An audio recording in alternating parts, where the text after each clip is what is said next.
Good morning, ladies and gentlemen. Welcome to the first NCSI Callanish Steel Seminar. We will begin the welcome speeches in 5 minutes. Please take your seats. Thank you very much.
Good morning, ladies and gentlemen. Please take your seats for the first NCSI Callanish Steel Seminar. Thank you very much.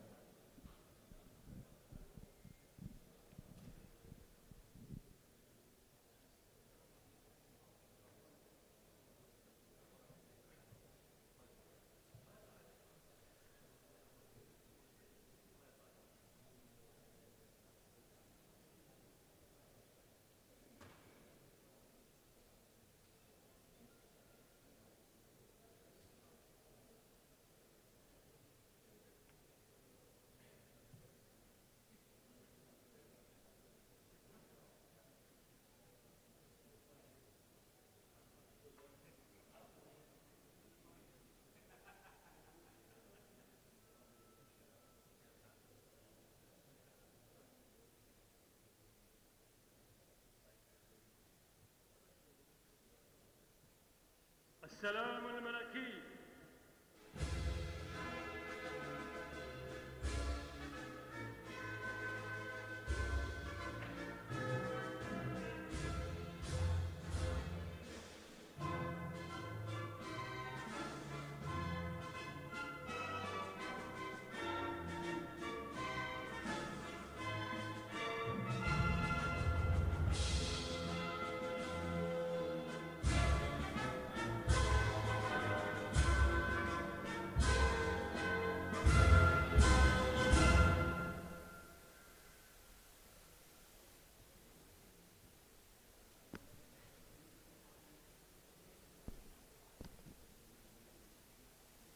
بسم الله الرحمن الرحيم.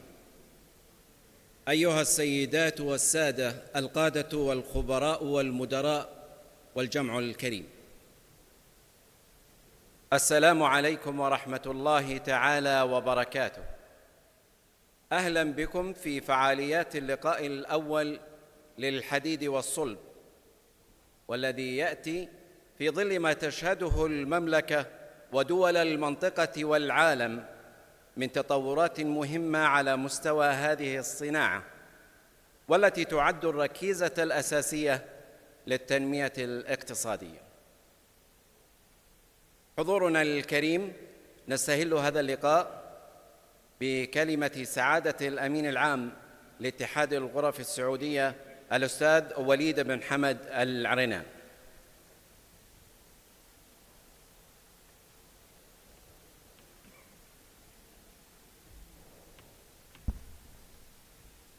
بسم الله الرحمن الرحيم. السلام عليكم، صبحكم الله بالخير جميعا.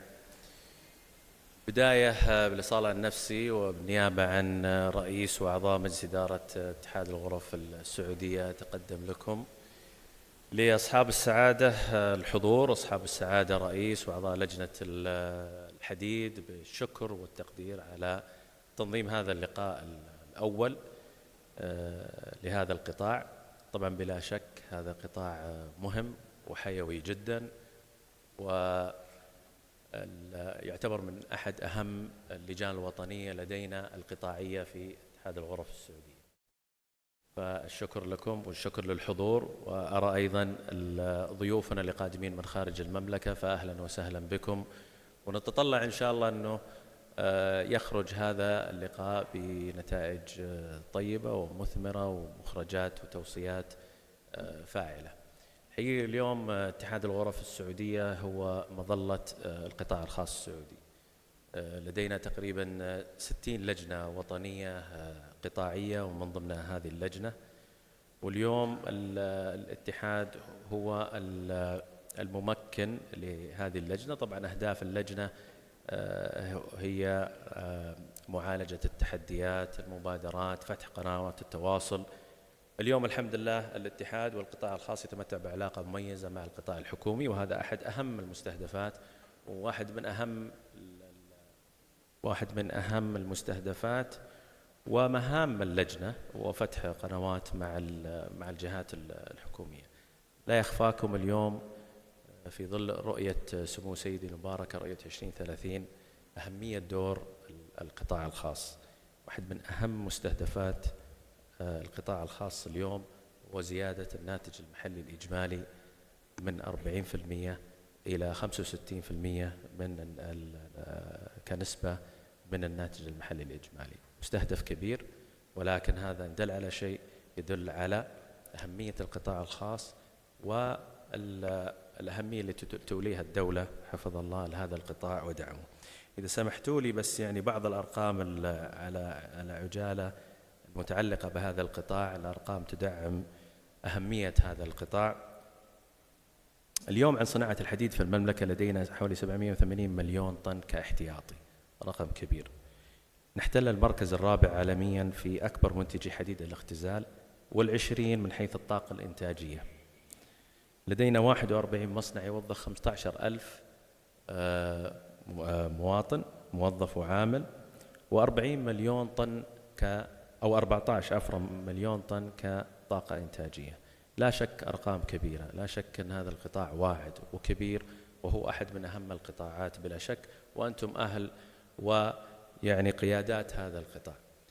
لن أطيل عليكم. أنا طلعت على برنامج اللقاء، برنامج يعني ثري وحافل، وفي لقاءات وورش عمل كثيرة، ونتطلع أيضا لدعمكم في لقاءات أخرى وورش عمل أخرى بما يحقق مستهدفات هذا القطاع. مرة أخرى شكرا لكم، ونتمنى لكم إن شاء الله لقاء مثمر وناجح. شكرا لكم.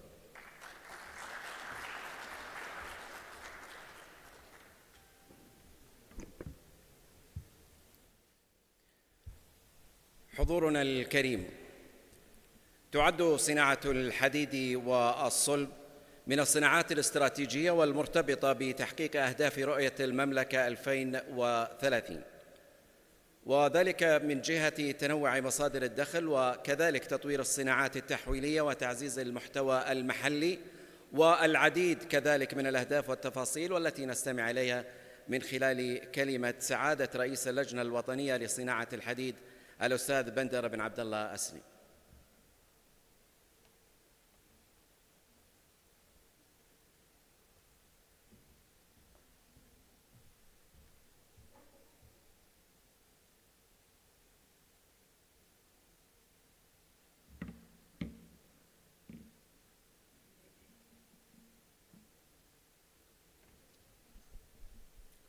بسم الله الرحمن الرحيم، والصلاة والسلام على أشرف المرسلين سيدنا محمد وعلى آله وصحبه أجمعين.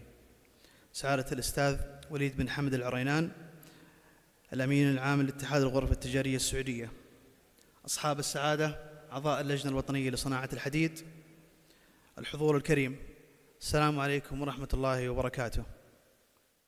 اسمحوا لي في البداية أن أتقدم بالشكر لسعادة رئيس الاتحاد على رعايتكم الكريمة للقاء الأول للحديد والصلب، وهذا يدل على حرص اتحاد الغرفة التجارية السعودية على دعم وتمكين اللجان الوطنية للوصول إلى ما تطمح إليه اللجان من أهداف وتطلعات. ونرحب بالسادة في اللقاء الأول للحديد والصلب، وهو أحد مبادرات اللجنة الوطنية لصناعة الحديد، والذي يهدف إلى مناقشة أهم مستحدثات وأخبار قطاع الحديد والصلب محلياً وعالمياً، وموائمة الأنشطة الاستراتيجية والاستثمارية لصناعة الحديد بالمملكة العربية السعودية. ويسرني أن أنتهز هذه الفرصة للتحدث بشكل أكبر عن اللجنة الوطنية لصناعة الحديد ونشاطاتها في هذا القطاع، حيث تعتبر اللجنة الوطنية لصناعة الحديد إحدى اللجان المدرجة تحت مظلة اتحاد الغرف التجارية السعودية، وتضم اللجنة أكثر من 70% من منتجي الحديد والصلب في المملكة العربية السعودية. وتسعد اللجنة الوطنية لصناعة الحديد بتمثيل قطاع الحديد والصلب في المملكة العربية السعودية من خلال عضوياتها في المجالس الحكومية، وأيضاً عضوياتها في الاتحاد العربي للحديد والصلب، وعضويتها في الاتحاد العالمي للحديد والصلب. وقد عملت اللجنة الوطنية لصناعة الحديد على مبادرات عدة، وإحداها هي العمل على إنشاء ونشر خريطة لمصنعي الحديد والصلب في المملكة العربية السعودية والوطن العربي. وقد كانت أحد أهم مبادرات اللجنة الوطنية لصناعة الحديد هي إقامة المؤتمر السعودي الدولي للحديد والصلب في نسختيه الأولى والثانية في عام 2019 وعام 2022، والذي كان تحت رعاية معالي وزير الاستثمار ومعالي وزير الصناعة والثروة المعدنية. وشهد هذا المؤتمر في كلا نسختيه إقبالاً كبيراً من القطاعين الحكومي والخاص، مما يعزز مكانة المملكة العربية السعودية كأحد أكبر وأهم الأسواق في المنطقة من ناحية قطاع الحديد والصلب. وللتعريف أكثر عن اللجنة الوطنية لصناعة الحديد، أترككم مع هذا الفيديو التعريفي عن اللجنة.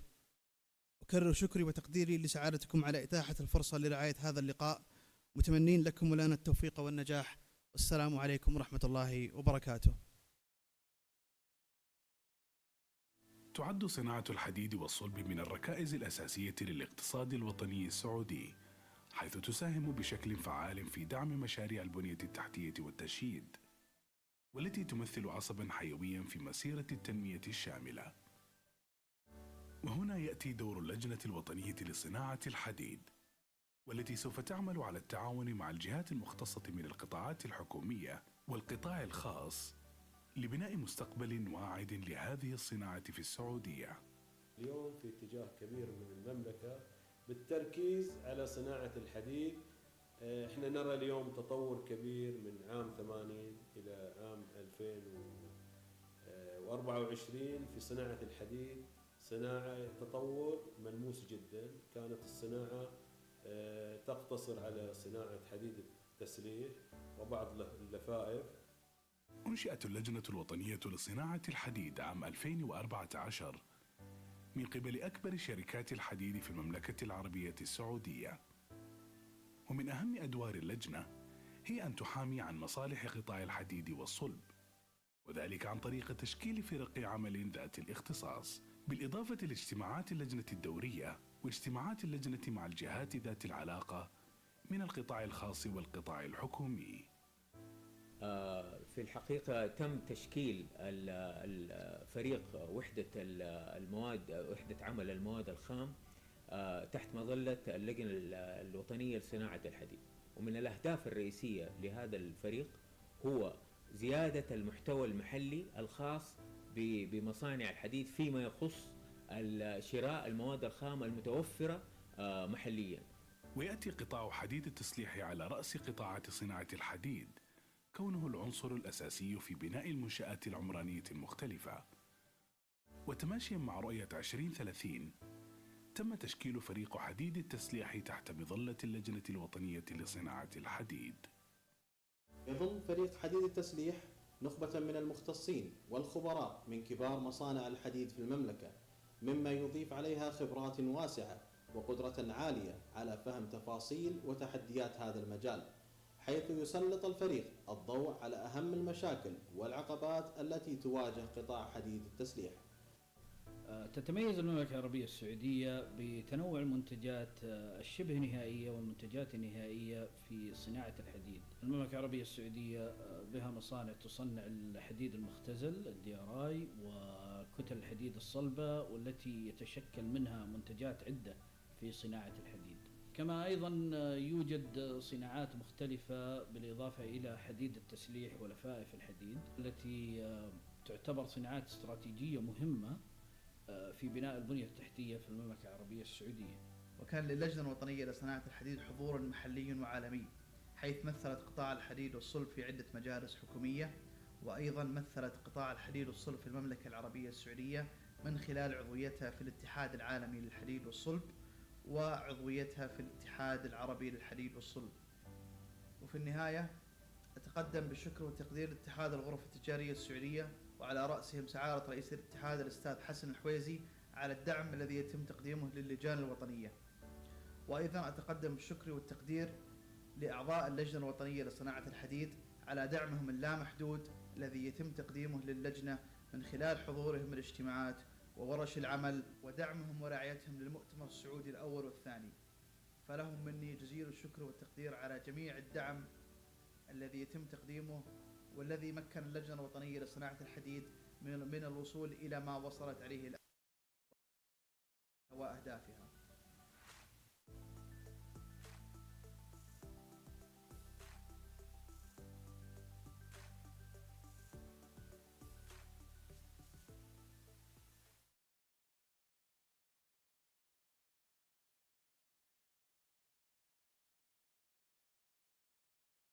حضورنا الكريم، الآن هذه كلمة للسيد آدم سميث المحرر في شركة كلانيش.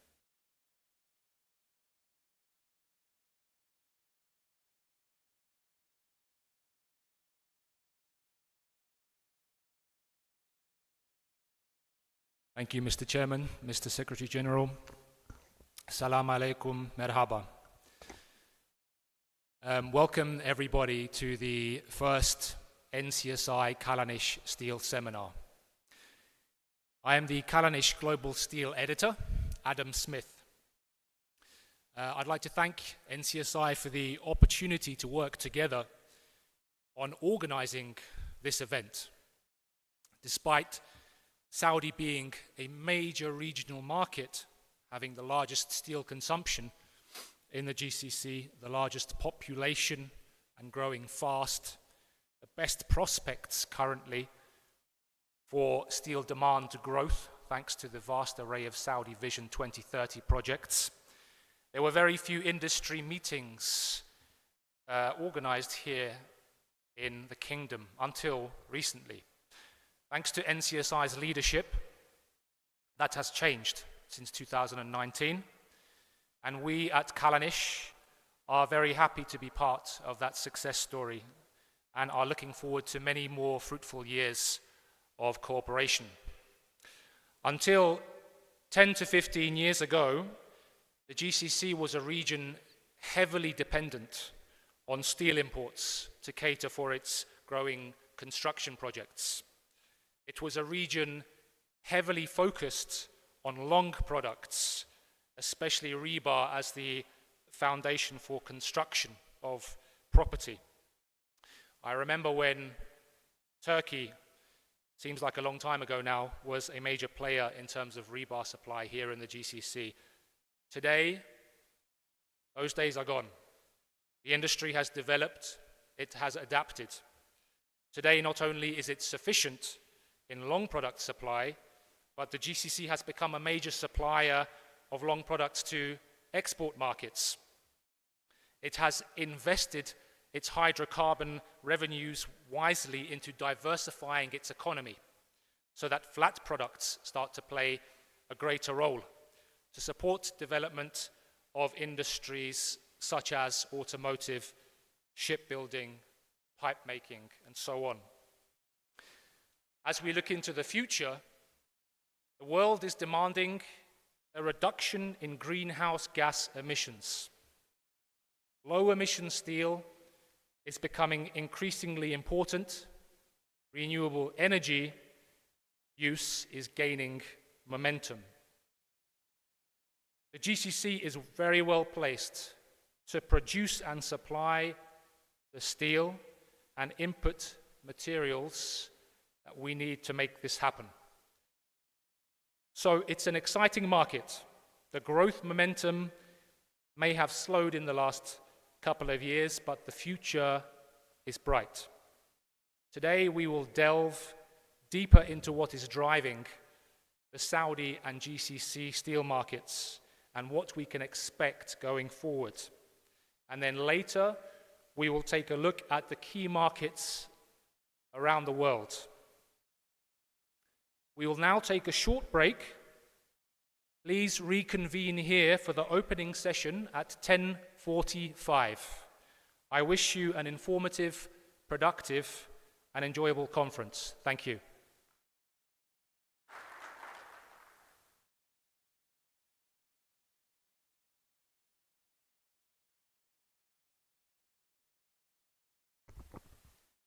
أيها السيدات والسادة، قبل انطلاق الجلسة الأولى نذهب إلى هذا الوقت المستقطع لمدة 5 دقائق ثم نستكمل ما تبقى من فقرات.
شي لا سي ساوند تشيك تيست مايك هلو تشيك تشي تيست مايك ساوند تشيك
Ladies and gentlemen, if you could kindly take your seats for the first session titled The GCC, a Rapidly Evolving Steel Market.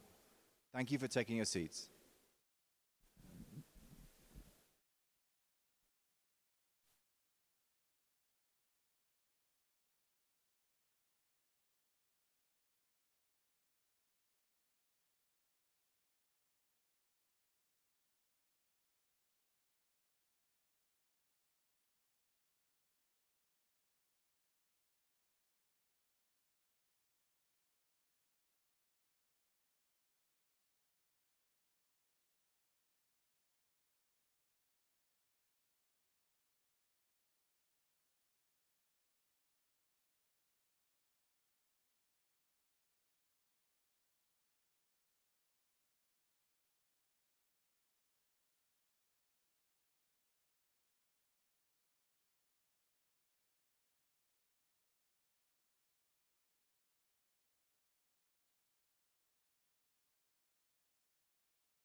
أيها السيدات والسادة، حضورنا الكريم، الآن تنطلق الجلسة الحوارية الأولى والتي تأتي بعنوان سوق الحديد والصلب وسرعة التطور.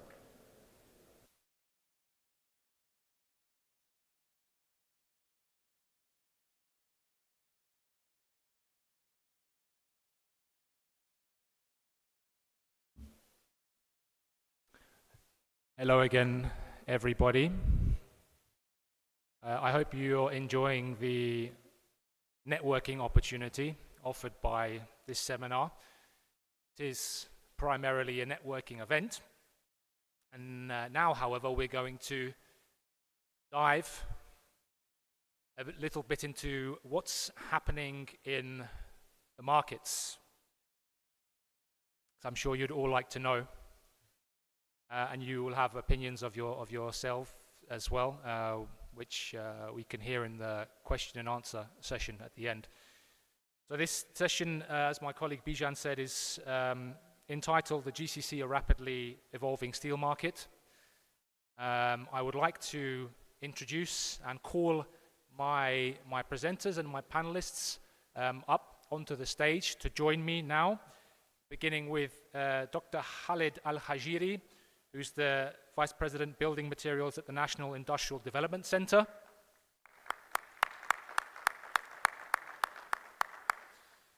Hussein Al-Zaheri is the Chief Advisor Metals at the National Industrial Development Center.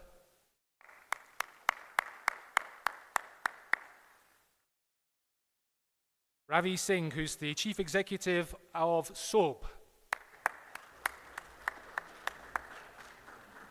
Mohammed Al-Jaber, the steel expert and independent consultant. and my colleague and the Middle East editor at Kalanish, Burak Odabashi. So this session is going to consist of 3 presentations, followed by a panel discussion where we will give you the opportunity also to ask any questions you might have. To kick us off, I would like to invite Dr. Khaled to give his presentation. The stage is yours.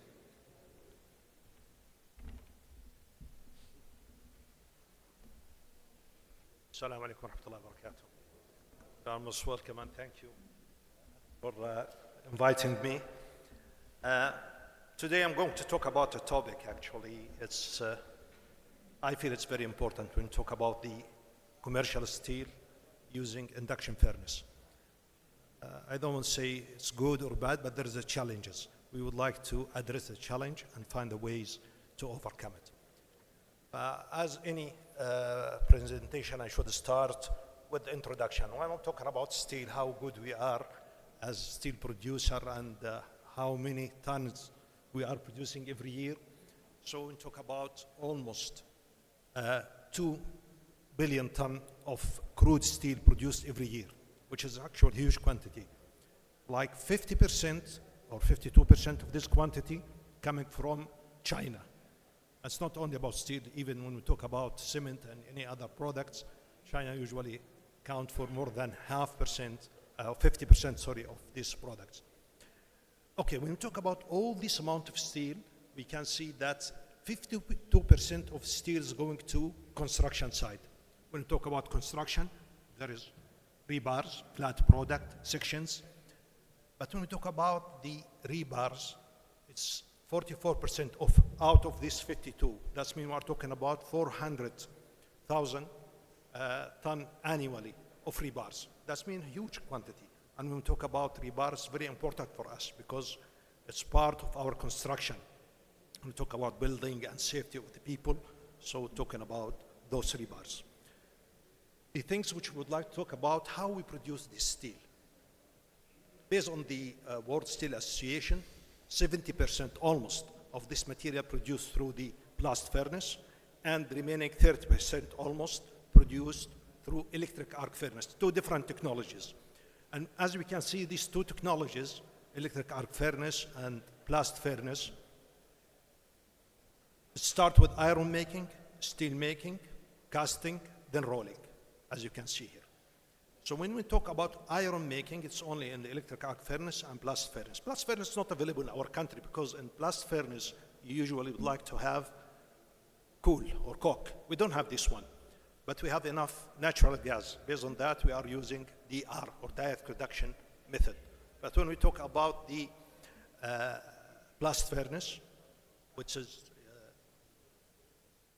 almost dominated process nowadays, they use the raw material coming from the iron ore, plus the coal, plus the limestone, and they make what they call it here iron making. After that, they took the molten iron to oxygen converter, or basic oxygen converter. What they are doing there, they are blowing oxygen and add some scrap. Maximum scrap they can add there, 30%, based on the process. And then they cast the material, make the little furnace, refine the material, and cast it doing the billet or slabs. The other technology which we have here in the Kingdom and GCC, and I believe in all Arab world, now we have the direct reduction. They also use the raw material, make a reduction using natural gas. After that, they melt with the scrap. Maybe the scrap heat can reach up to maybe 80%, as you wish. An electric arc furnace can use from 0 scrap up to 100% scrap. And then ladle furnace treatment, after that casting and making the billet and rolling. There is another technology, we can call it a method of reduction. We have it here. It's actually, it's not for the steel making and commercial basis. It's used actually for the foundries. You make spare parts or some alloys and foundries, they usually use induction furnace with vacuum degasser and other equipments. But in the induction furnace which we are using here, or some underdeveloped countries, they use it in commercial production steel. You cannot find this method actually in America or Europe or any developed countries using for commercial steel. They use it only for foundries. They use they use induction furnace, 100% with scrap. Most of the producers, they don't have ladle furnace to make treatment or control over the chemistry. They just melt scrap and then cast it. That's it. And they produce commercial grades of rebars. And how good the output depends about how good the input of scrap. If you have any issue with the scrap, you cannot treat it because they don't have ladle furnace. So I don't want to take a long time in this introduction, but when you talk about these technologies, nowadays, as I said, two technology, electric arc furnace and induction furnace. There's so many other technologies that already disappeared, but now that's the two main technologies. But what we can see with the trend of the CO2 emission, all this stuff, electric arc furnace is going to gain more and more land against the BOF or blast furnace.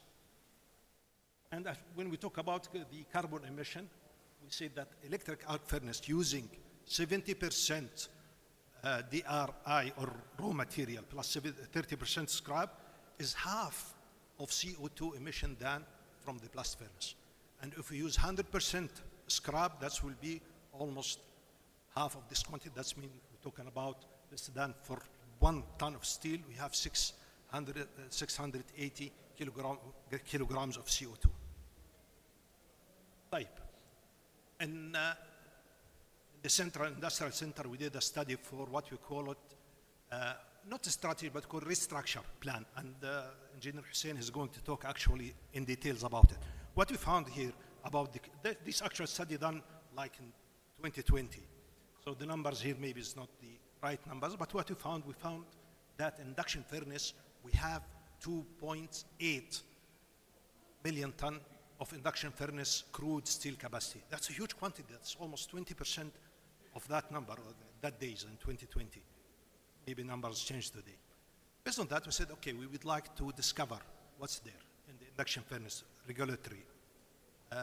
Is it good for economy or not good for economy? How we can improve to make it more sustainable and how to grow this industry. We did a special study actually for that in 2022. And there was some findings actually out of it. We found that the number of the induction furnace or the facility based on induction furnace increased 3 times. And when we talk about the capacity, it's reached up to, let's say, 4 million ton. The installed capacity, not the real capacity. The installed capacity can produce 4 million ton of crude steel. It's a big quantity actually. And there is a lot of expansion coming that we have noticed. And we found that in the morning we talk about the capacity of crude steel in the kingdom, 14 million tons, something like that. 30% of it coming from induction furnace. That means we have to see, is it healthy, not healthy? If there is something that we can help support, that way what we try to find about the regulatory around it. So we did actually from the EHS. We found that some of these facilities, they don't have, especially when they are producing, because of the billet or melting steel, you don't have SASO or standard for that. But we talk about the final product, which is rebar. We found some of those producers, they don't have SASO.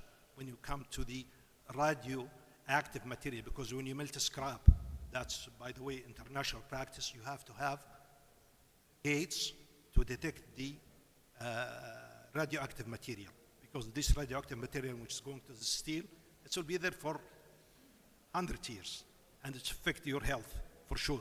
And there is a lot of incidents around the world if you would like to read about it. So we found that most of the induction furnace facility, they don't have these radioactive gates or radiodetective gates. And a lot of them, maybe, they don't have or they have not shown the environmental license. So there is some issue in the safety and health about this facility. When it comes to the fuel, some of those companies, not connected to the grids. Some of them very small, and some of them actually big.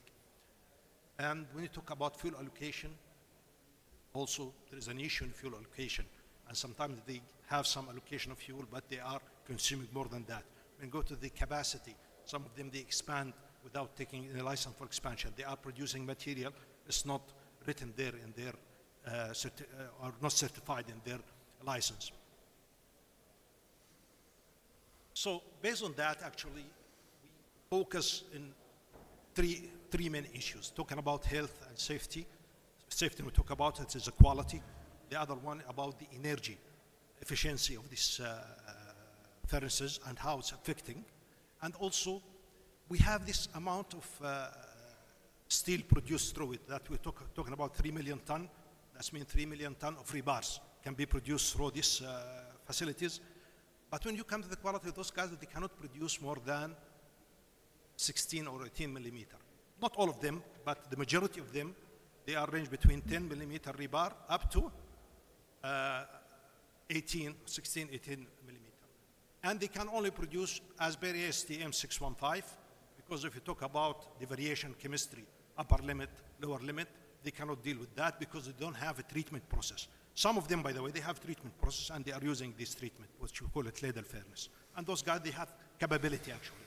So when we talk about this material, it's available, this amount of rebar available, but you cannot depend on this one in your big projects. And based on that, most of the mega projects, they are not taking rebars resourced from such facilities.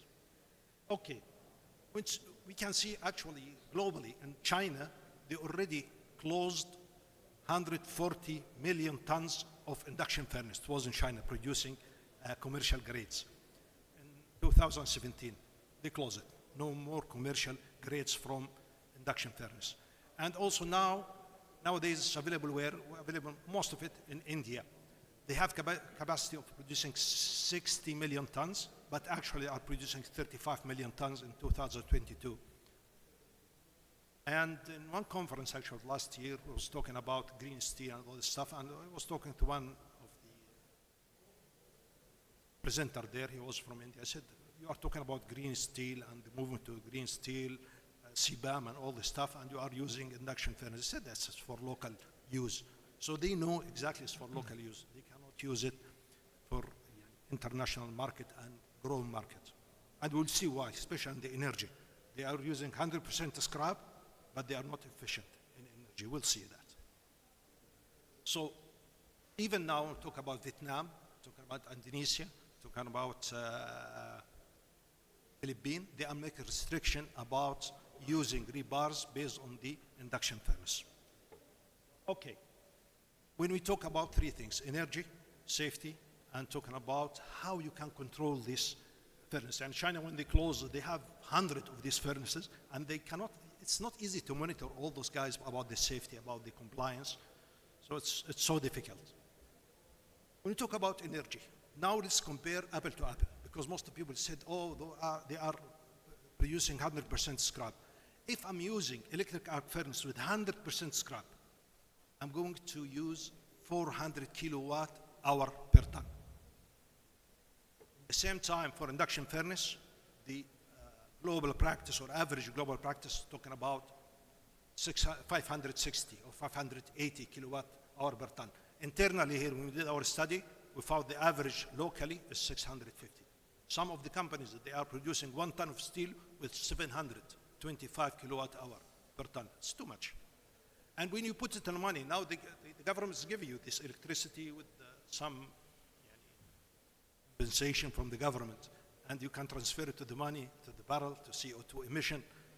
That's mean melting 1 ton of scrap in induction furnace, I can melt with the same energy 1.6 ton of scrap in electric arc furnace. But most of the electric arc furnaces here in Saudi Arabia, they are using like 30 to 40% scrap, and the remaining is DR. It depends about the practice of the companies.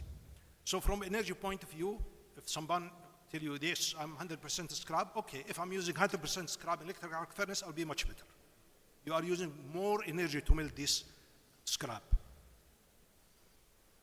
When we talk about the chemical composition, yes, as I said, for standard like 615, we are good.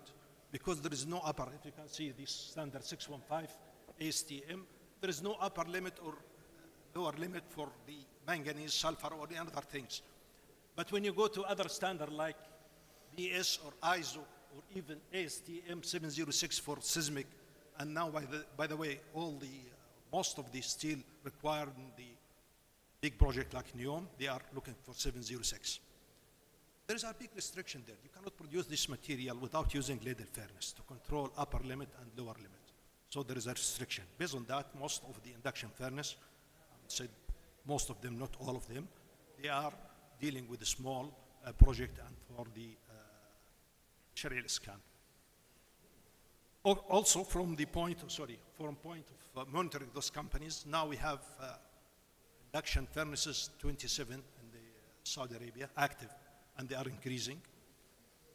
And we would like to have actually a way to monitor, because we'd like, if there is somebody is doing well, that we have to support actually, and to try to improve. And if he cannot now provide material to the big project, why? Because he has some restriction quality, we try to overcome this restriction.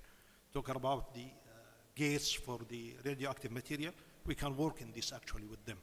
So based on this study actually, there was some recommendation, some findings, maybe the findings already talked about it, but the recommendation, one of it, we have in Saudi Arabia, if we'd like to be leader in the steel industry, we have to use the international practice. No one produce commercial steel all over the world, and you can check it using induction furnace. Go to the biggest company in the world, even under development now, they try to close this induction furnace from commercial grades.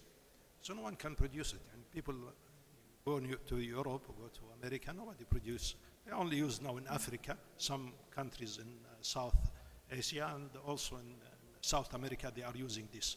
So when we talk about transformation, industrial transformation in Saudi Arabia, don't compare yourself with those people. You try to be in the international standard.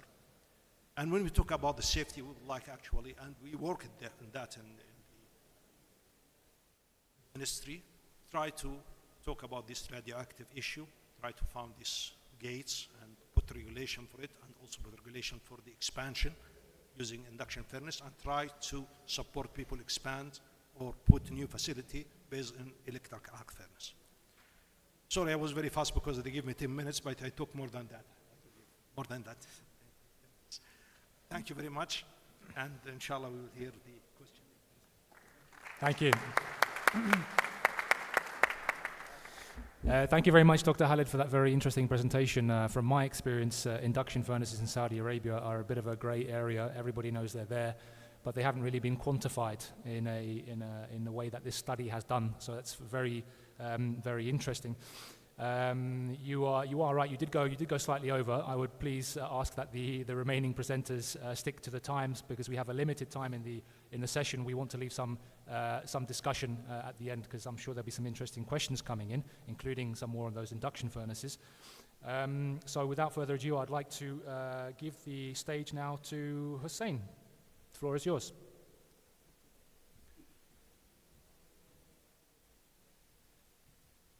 Assalamu alaikum. Sabahkum al khair jami'an. Good morning, everybody. Thanks to the organizer for inviting me. We are going to present a brief about the National Industrial Development National Steel Sector Restructuring Plan, actually. So we'll give you a brief about the restructuring plan for the steel sector in the kingdom. Before we talk about the plan, let's give you maybe an image of the situation in 2019. If we, assess the steel sector in 2019, actually, it was facing several challenges, and these challenges are threatening its sustainability. If we talk about, some symptoms of these difficulties which was encountered by the sector, actually, we talk about the influx of import. Influx of import was reaching a level of almost 18 billion Saudi riyal annually since 2014 onward. And that's really a big amount of money being, spent for the import of a steel product to the kingdom.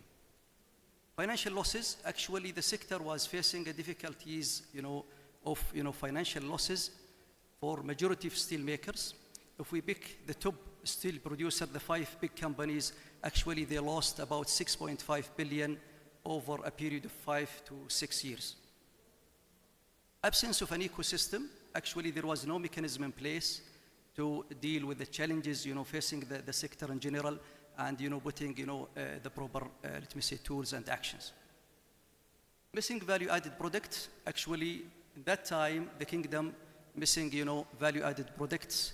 There was a demand of, high-value products to be supplied to the kingdom to supply different sectors. But in that time, majority are going to commodities and, easy and low-value product. Capacity imbalance, actually there was imbalance. I think that Dr. Khalid has already mentioned in his previous, presentation that there was, maybe an increase, which is abnormal increase of induction furnaces production versus other conventional type. So, in fact, there was an increase of, low quality or low grade product to the market versus, a lack of high quality or high value products to the market for the kingdom. Looking at a span of 15 years from 2005 till 2020, we can see that the average growth rate of the demand was 2.5, whereas the capacity has grown at a level of 6.9 rate, and that's mainly for rebar. About 10 million metric ton per annum has been, increased actually as production capacity, whereas, the growth rate, the actual growth rate was much less. So there was imbalance, and there was a lot of quantities pumped to the market from induction furnaces and from small manufacturing companies. So, considering this background, considering the challenges which is encountered, in this steel sectors, actually there was a decision to develop a restructuring plan for the steel sector in the kingdom. And in order to develop such very important restructuring plan, actually there was a lot of efforts being exerted, and there was, a very strong team engaged to develop this study. 18 experts been engaged with experience more than 25 years in steel industry being engaged. And actually during the study, there was 29 site visits to the steel producer. There was about 20 semi-finished products review and assessment.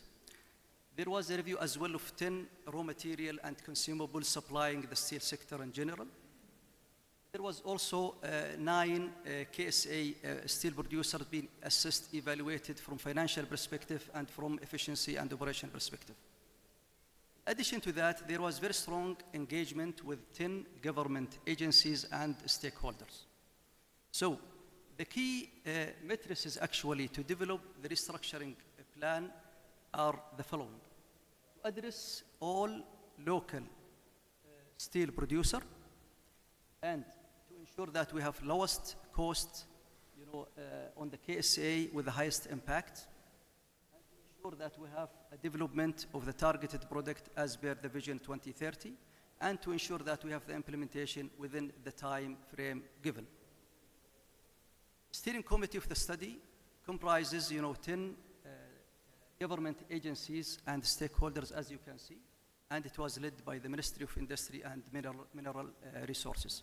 So as a result of these efforts, actually the National Steel Sector Restructuring Plan was submitted on March 2021 with the goal of addressing the entire sector, maximizing the impact, and ensure that we have adequate development time.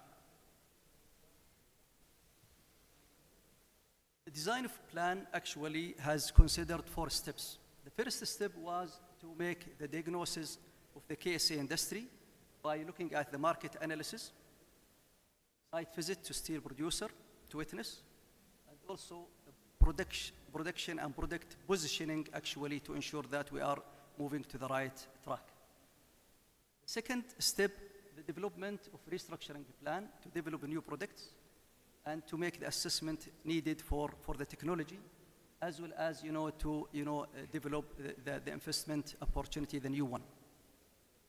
So the third step actually is to identify the identification of sustainability requirement through ecosystem analysis, and to see the requirement for the sustainability. And it's for sure it has to be aligned with the Vision 2030 to ensure that we have high value steel products, and we have the required impact on GDP as well as employment. and in the same time to improve the trade balance for the kingdom. The steel or the restructuring steel plan has actually 3 pillars. The first pillar is restructuring, to develop critical local manufacturing capabilities. Second one is to relaunch, the idled or distressed asset, and that to ensure that we have no disruption to the supply chain of the targeted products. And the third one is, to look at the policy and the regulation.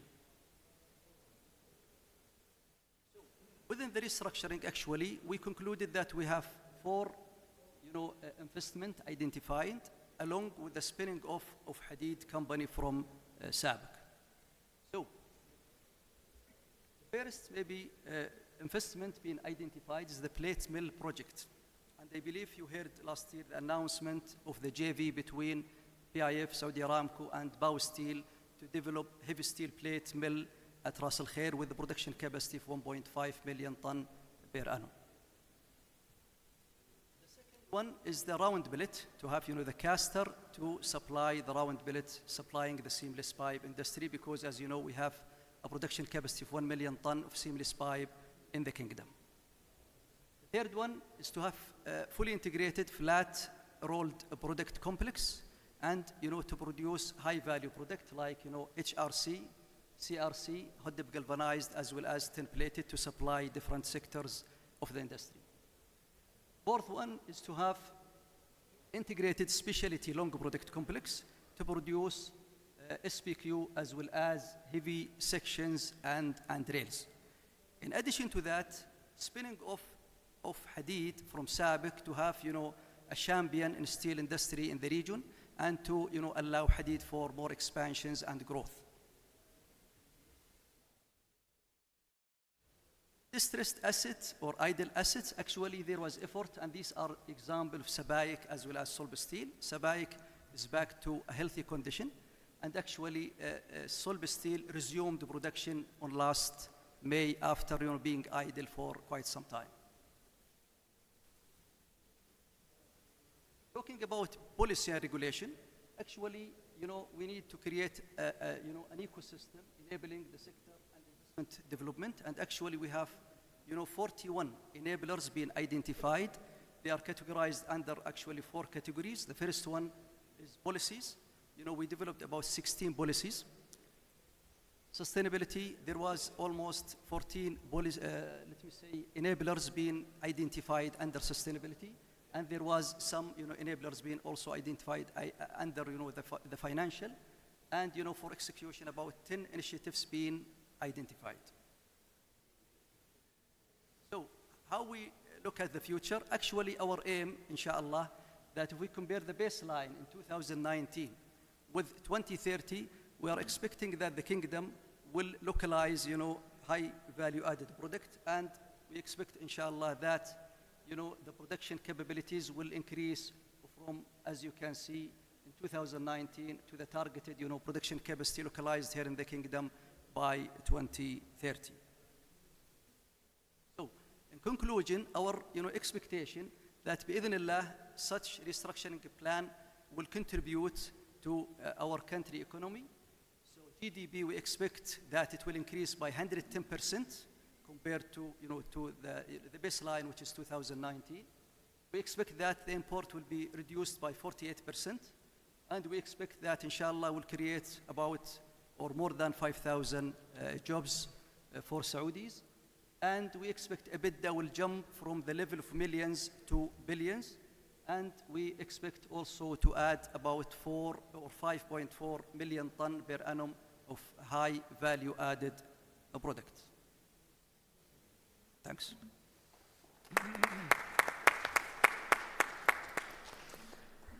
Thank you very much for that very interesting review of the market, Hussein. Next, I would like to introduce my invite my colleague Burak to the stage. Many of you will know him as Mr. Kalanish. He's our man in the Middle East, and no story escapes him. Burak, the floor is yours. Thank you, Adam. You can hear me, I guess. Assalamu alaikum wa rahmatullah wa barakatuh. for most of you, I've been familiar to observing the Saudi market for over 3 years. We haven't seen our presentations before, so if you find that there will be similarities, we haven't copied from each other. But if you observe the Saudi market, the outcome is almost the same. So if there is anything missing that we haven't touched base, during the question and answer sessions, we'll be happy to answer your questions. Ladies and gents, steel is the backbone of the industry, the modern industry. Imagine what you're consuming in your daily life made out of steel. Automotive, home appliance, and there's one thing, very interesting thing, before I came, I saw it at the airport. Somebody was using a metal straw, and he was carrying with him. Because single-use plastics are banned in most of the Western countries, led by the European Union. So most probably, we're going to see more steel consumption in the world because it's recyclable. So steel is the backbone of the industry. As everyone said, there is excessive reinforcement bar production in the country.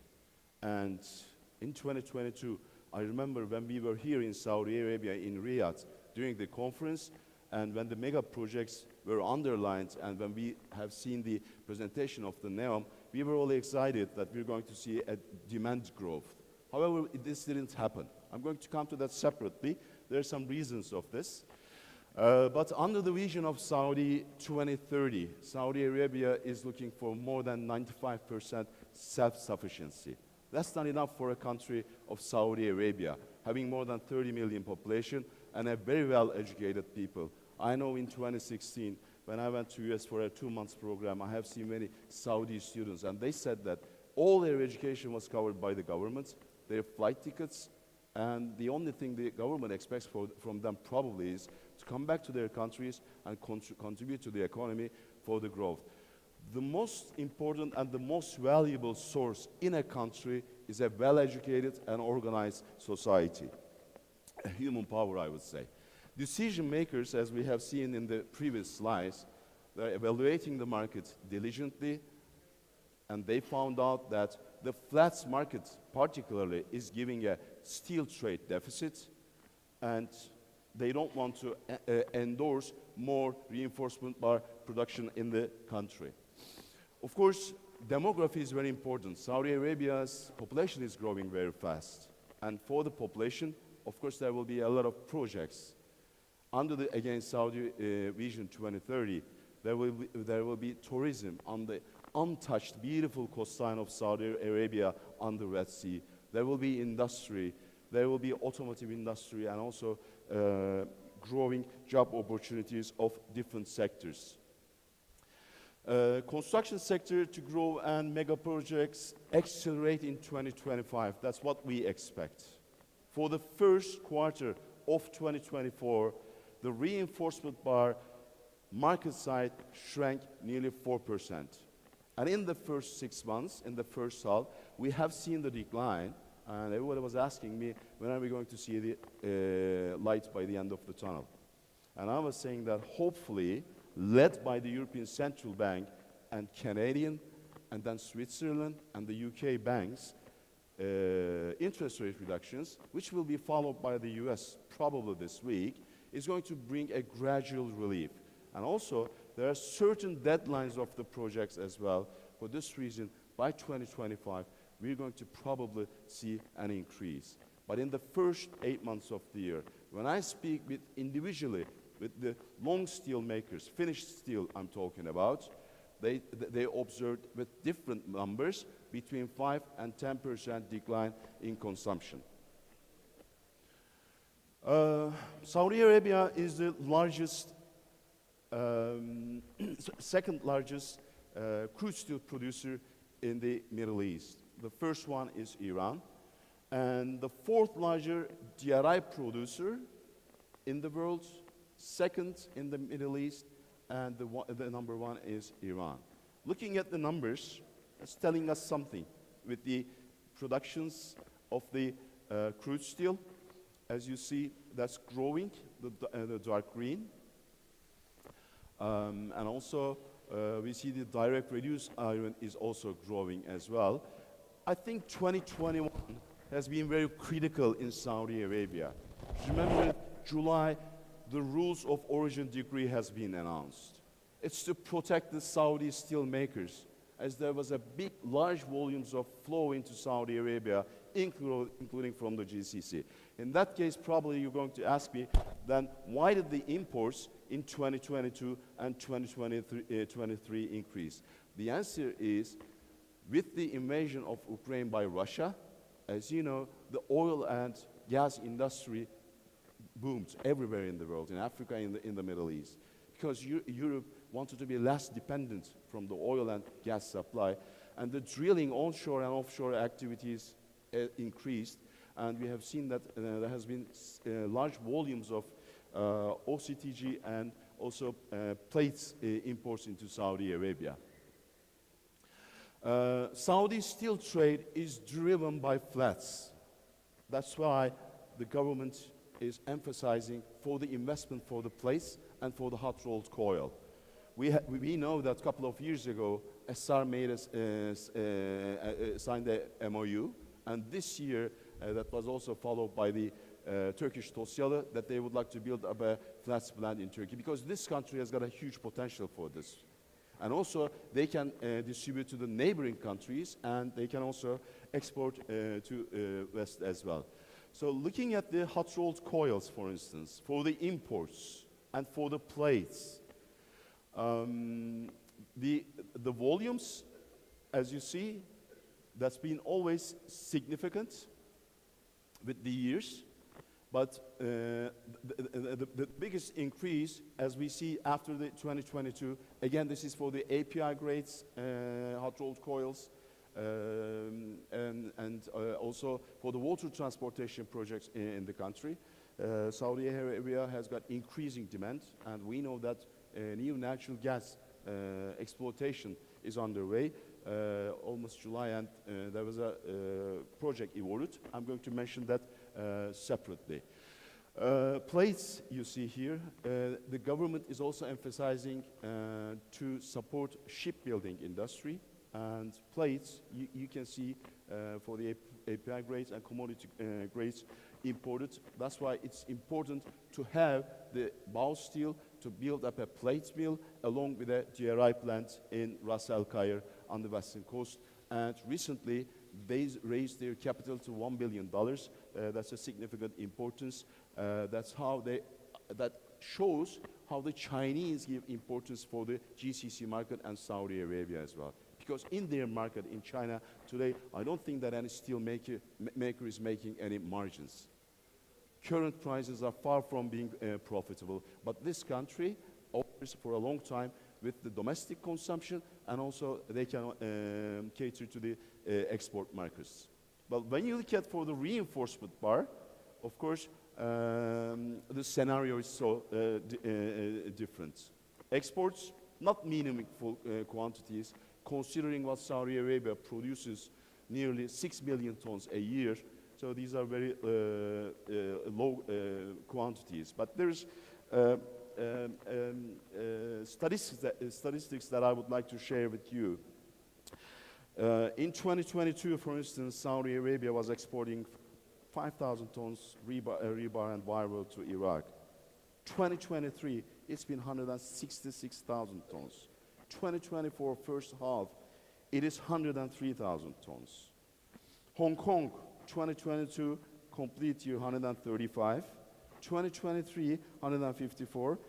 First half 2024, it's only 50,000 tons. With the current prices, it's impossible to ship anything to the Far East. You can only do it if you're going to offer them free of charge. Am I right, Yassim? I mean, the prices are too low, and they can source it from China with very low prices. There is a significant shift from Saudi Arabia's authorities in the politics.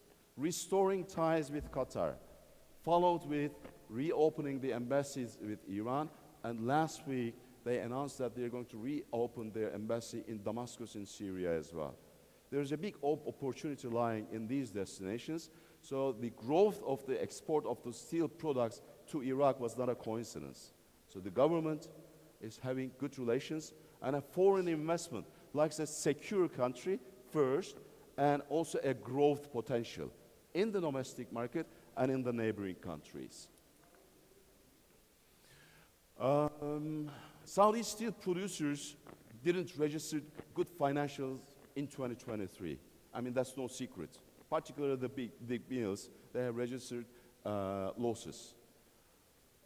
Induction furnace route producers, we call them medium size.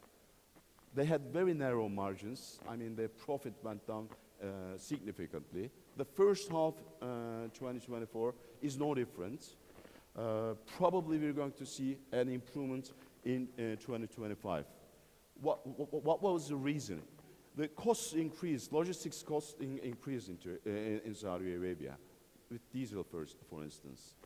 Inflated domestic scrap prices. Do you know that the most expensive, one of the most expensive domestic scrap prices are in the world is in Saudi Arabia right now? Of course, one of the reasons is the Red Sea crossings. The major mills on the eastern coast are the primary imported scrap buyers, and with the increased sea freight rates due to the insurances, if they would like to intend to import, it's going to be too high. So the supply from the domestic market should continue, and when their demand is strong from the domestic market, the prices are not coming up. There's definitely an imbalance in the scrap markets. But Saudi pipe makers are so happy. Again, in 2022, they started to increase their revenues, profit. 2023, excellent financial performance. Probably this year will be the same, and probably next year will be the same. And in another projected of 2 years, that's going to continue. That's a good thing. The in-value program of Aramco is definitely supporting the country's production of the tube and pipe sector, as many mills are operating in Saudi Arabia right now. So when we're talking about the profitability, of course, there is the cost of the material. So I just wanted to bring you the prices of the billets and the prices of the rebar in Saudi Arabia. As you see, the gap has been narrowed. So if you're running an induction furnace mill, mostly they would like to see a 450 Saudi Riyal price difference from the HMS to and between the billet price. But that's been eroded because the rebar market shrank. The prices came down. But the scrap was so high, and in the summertime, it always happens seasonally. Scrap generation is lower in Saudi Arabia. For this reason, the Saudi steel makers, particularly induction furnace route, are complaining of their margins, and I can understand that. There had been significant developments in 2024. One of the most important one is Bao Steel. So they showed that they are still interested in the project, and then they signed the shareholders agreement, and they increased their capital to $1 billion for the 50% share. The rest, the 25, the 50 is divided by the Aramco and the Public Investment Fund. Buying Hadid, merged with Al Raji, is already one of the biggest steel maker, but PIF, when Bao Steel will start production, and when other subsidiaries will start production, will be the largest steel producer in the MENA region, including North Africa. Solb in Jizan resumed operation. I know very closely that the government supported because there is a fully integrated mill lying there, an electric arc furnace full mill. And they sorted out their financial debts and so forth, and they resumed production in May. And now, by the end of the year, probably when the volumes will reach to meaningful quantities, they're going to also restart their electric arc furnace. Chinese giant Bao Steel we have spoken about. Well, one of the most exciting developments about Saudi Arabia, to me, is the Aramco awarded Jafurah Phase 2 and Master Gas System Phase 3 projects, anticipating over a 60% gas production hike in 2023 over 2021. For the DRI plants, for the projected ones, for the HRC in Ras Al Khair 4 million, Baos Steel 2.5 million, you need natural gas. And also Saudi Arabia, with the rising population, they need to generate electricity in the country. For this reason, this development is going to bring a lot of benefits to the Saudi Arabia. Of course, the Saudi pipe makers and tube makers will benefit from this, and also for the industry as well. PIF and Maiden joint venture, Manara Minerals Investment Company, completed acquisition of 10% from Vale for the value of $25 billion. Today, securing the raw material is the most important thing. For this reason, this acquisition is a very strategic deal out of 26 billion, but if they're going to build up their pelletizing plant with 4 million tons in Ras Al Khair, that's going to be a big asset for Saudi Arabia. Hadid and SNIM in Mauritania, they sit together again, and now they have rescheduled for the first iron ore pellets to be supplied in 2029, postponed from 2026. Again, we mentioned about the interest rate decreases. I'm sure we're going to see the benefits of this starting from the 2025. The last thing is, as I was coming to Saudi Arabia from Istanbul airport, we lined up for the boarding. And I met a gentleman. He is residing in Yambu. He's a captain. And he said, I'm working between the mainland and an island, that I'm every morning riding a boat to carry the labor into the island, and by the end of the day, carry them back to the mainland. And I said, what are you building there? He said, hotel. And I said, well, it's going to be completed. He said, it's going to be open in winter. So the development is so fast in some ways. And thank you for listening. Shukran. Adam, thanks. Thank you very much, Burak, for that interesting look into the key issues in the market currently in Saudi and GCC. Gas allocation is I know one very big issue, which has hampered projects in the past. Maybe we'll come to that a little bit more in the Q&A. I'm delighted to say we have some time for a discussion. If anyone has a question, there are two ways you can ask. You can ask through the app on your phone, through the event application. There's a Q&A section in there, or you can do it the old-fashioned way, which is absolutely fine. We love that as well. Just raising your hand, and someone will come to you with a microphone. I'll get the conversation kicked off, and I would like to ask Ravi and Mohammed, who haven't said anything yet in the session, just to start off with a general but an important question to see where the focus is right now in the market. What, in your view, are the main challenges and opportunities currently facing the steel industry in the GCC, Ravi? Let's talk of the opportunities. First of all, of course, I'd like to thank NSCI for giving us this opportunity for sharing our views in this August gathering. When we look at the opportunities in Saudi Arabia, I think they are huge. They are transformational. They are once in a history kind of an opportunity because there is a drive to transform the entire society and all aspects of the society. You cannot do a non-oil GDP without transforming all aspects of society, including the political aspect, which is now peace-driven, the social aspect, which requires skilling and capability building and changing of mindsets, the technology aspects, which is bringing in new technologies, and everything else. So all that is going to affect the steel industry in this part of the world. That is a big opportunity coming up. The challenges are that the pathways are not very clear. Even if you have a great a basket full of gold right now, the technological pathway itself is not clear. Which is the right technology to go forward with? Which is the right construction technology to go forward with?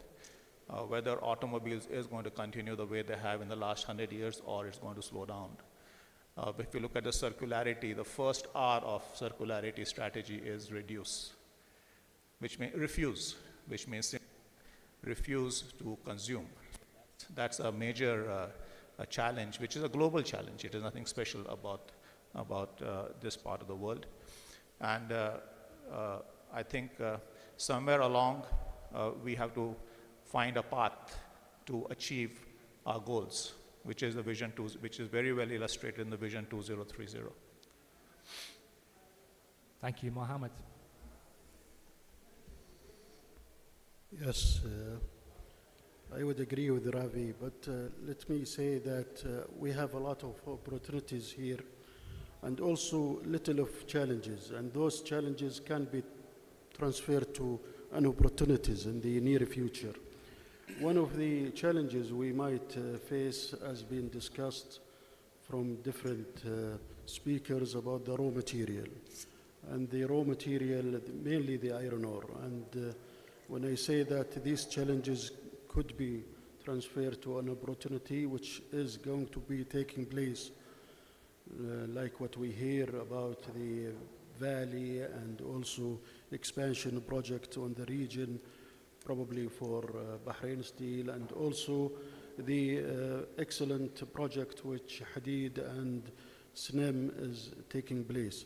So those challenges in the past looked at, and I am sure that those challenges will be transferred to an opportunity in the near future.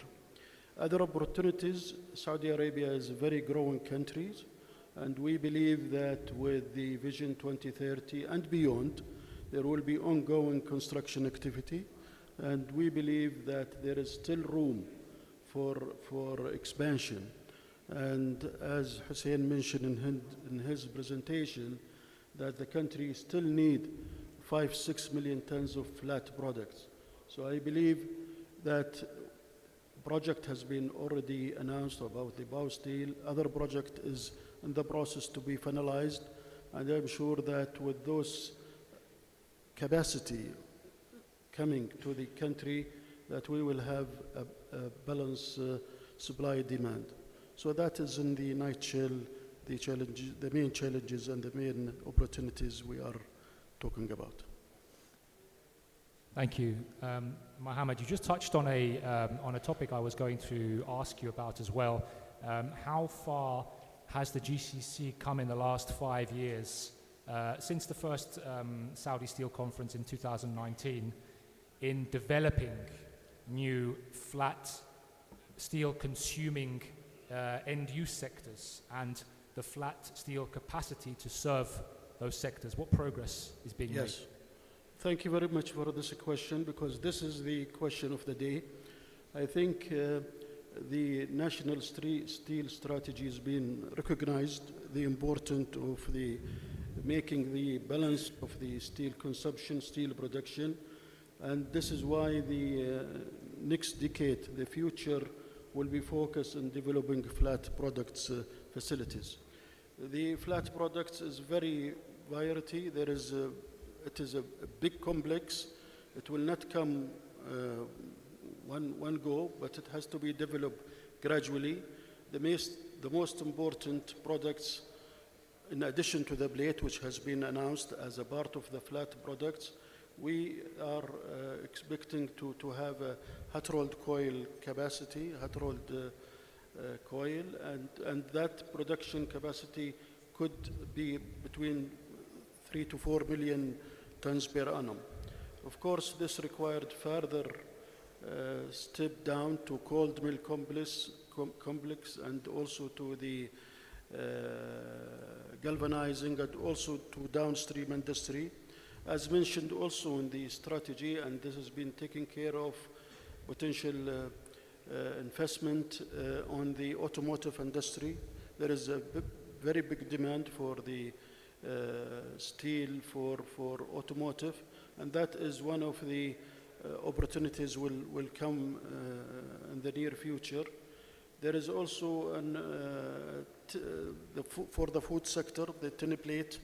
That is also one of the added value products, on top, of course, of the other API grades and other industry requirements. So in a nutshell, that the potential growth which we are expecting on top of the construction activity which is going on at the moment will go to industrial zones, which is the most important role and responsibility of the country, and that will be within the Ministry of Industry and Mineral Resources target that we will be one of the flat products producer. We will not be limited to that. The point, and I heard recently a nice speech by our minister, His Excellency Mr. Khayyif, by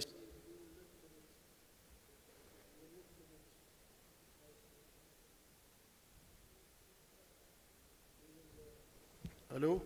We will not be limited to production for domestic market, but we are aiming to export also to our added value products.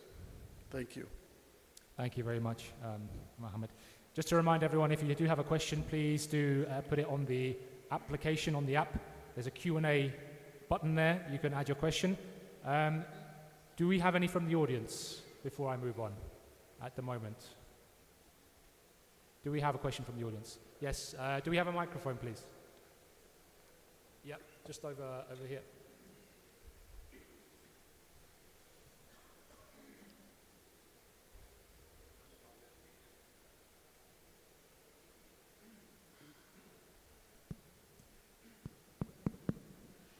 Congratulations to the entire team who has organized this very interesting and very useful seminar.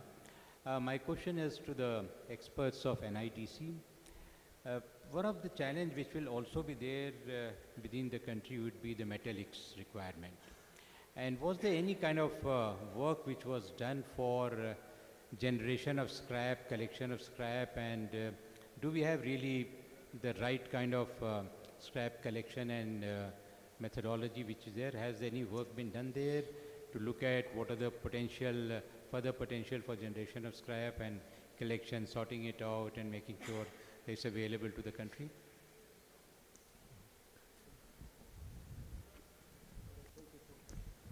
Okay.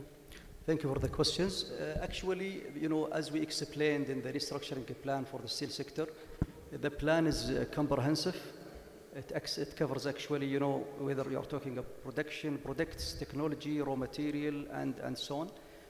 The raw material consumables being assessed, so scrap is definitely part of that. And there is a lot of efforts to ensure that we have scrap availability and it can be resourced. If there is any, let me say, needed regulation tools to be considered, it's being taken in consideration. So this is a very important part which has been addressed very well within the plan. Thank you. Yes, we have another question, Sharjil. Here.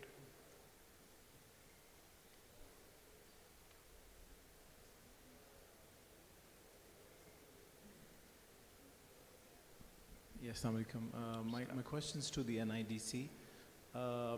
You mentioned one of the plans was to restructure the sector and for Hadid to be sold from SABIC. And we saw that Hadid and PIF have been merged. And in terms of capacity, I think almost 60% of the capacity for longs is under one entity now, which controls the rebar pricing and controls the raw material pricing as well. I wanted to know your thoughts on how do you intend to ensure a more free and fair market given this very large entity that has been created in the domestic market. And they're obviously controlling, and we saw, and Burak mentioned that Saudi scrap prices are one of the highest in the world. And also the margins are much lower now. So obviously the dominant player has an impact on that. So I'd like to know your thoughts on that. Thank you.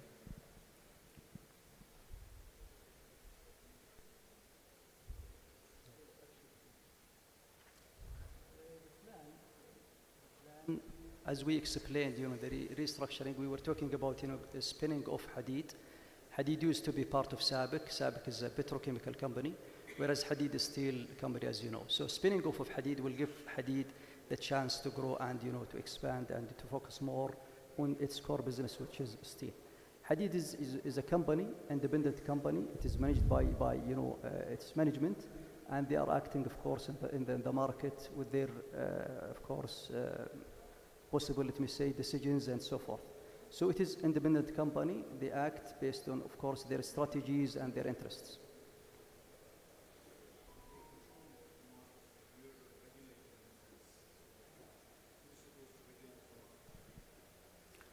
My point is more about regulation. So Hadid obviously will operate the way they do, but they are so dominant, they control most of the capacity, then somebody needs to regulate the market.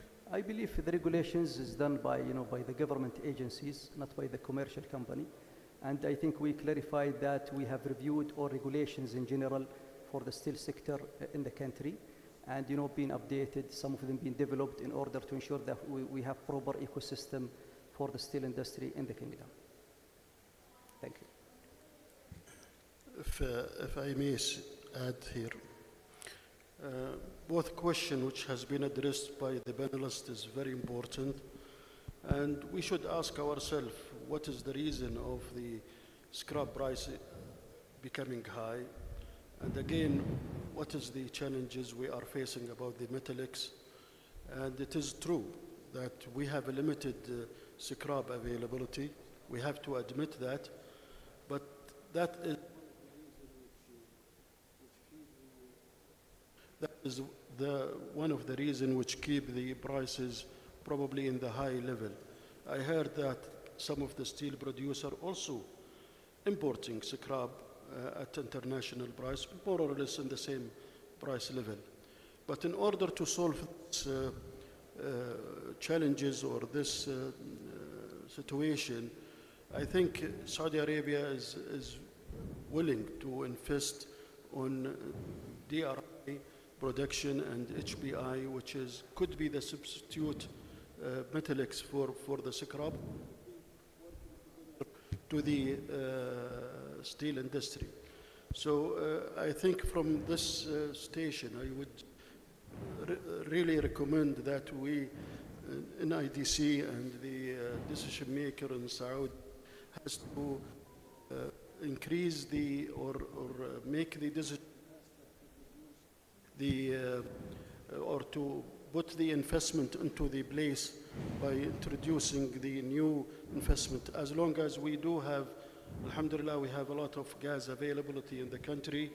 The only thing is to focus on the low emission products, on top of the scrap, of course, the production of DRI.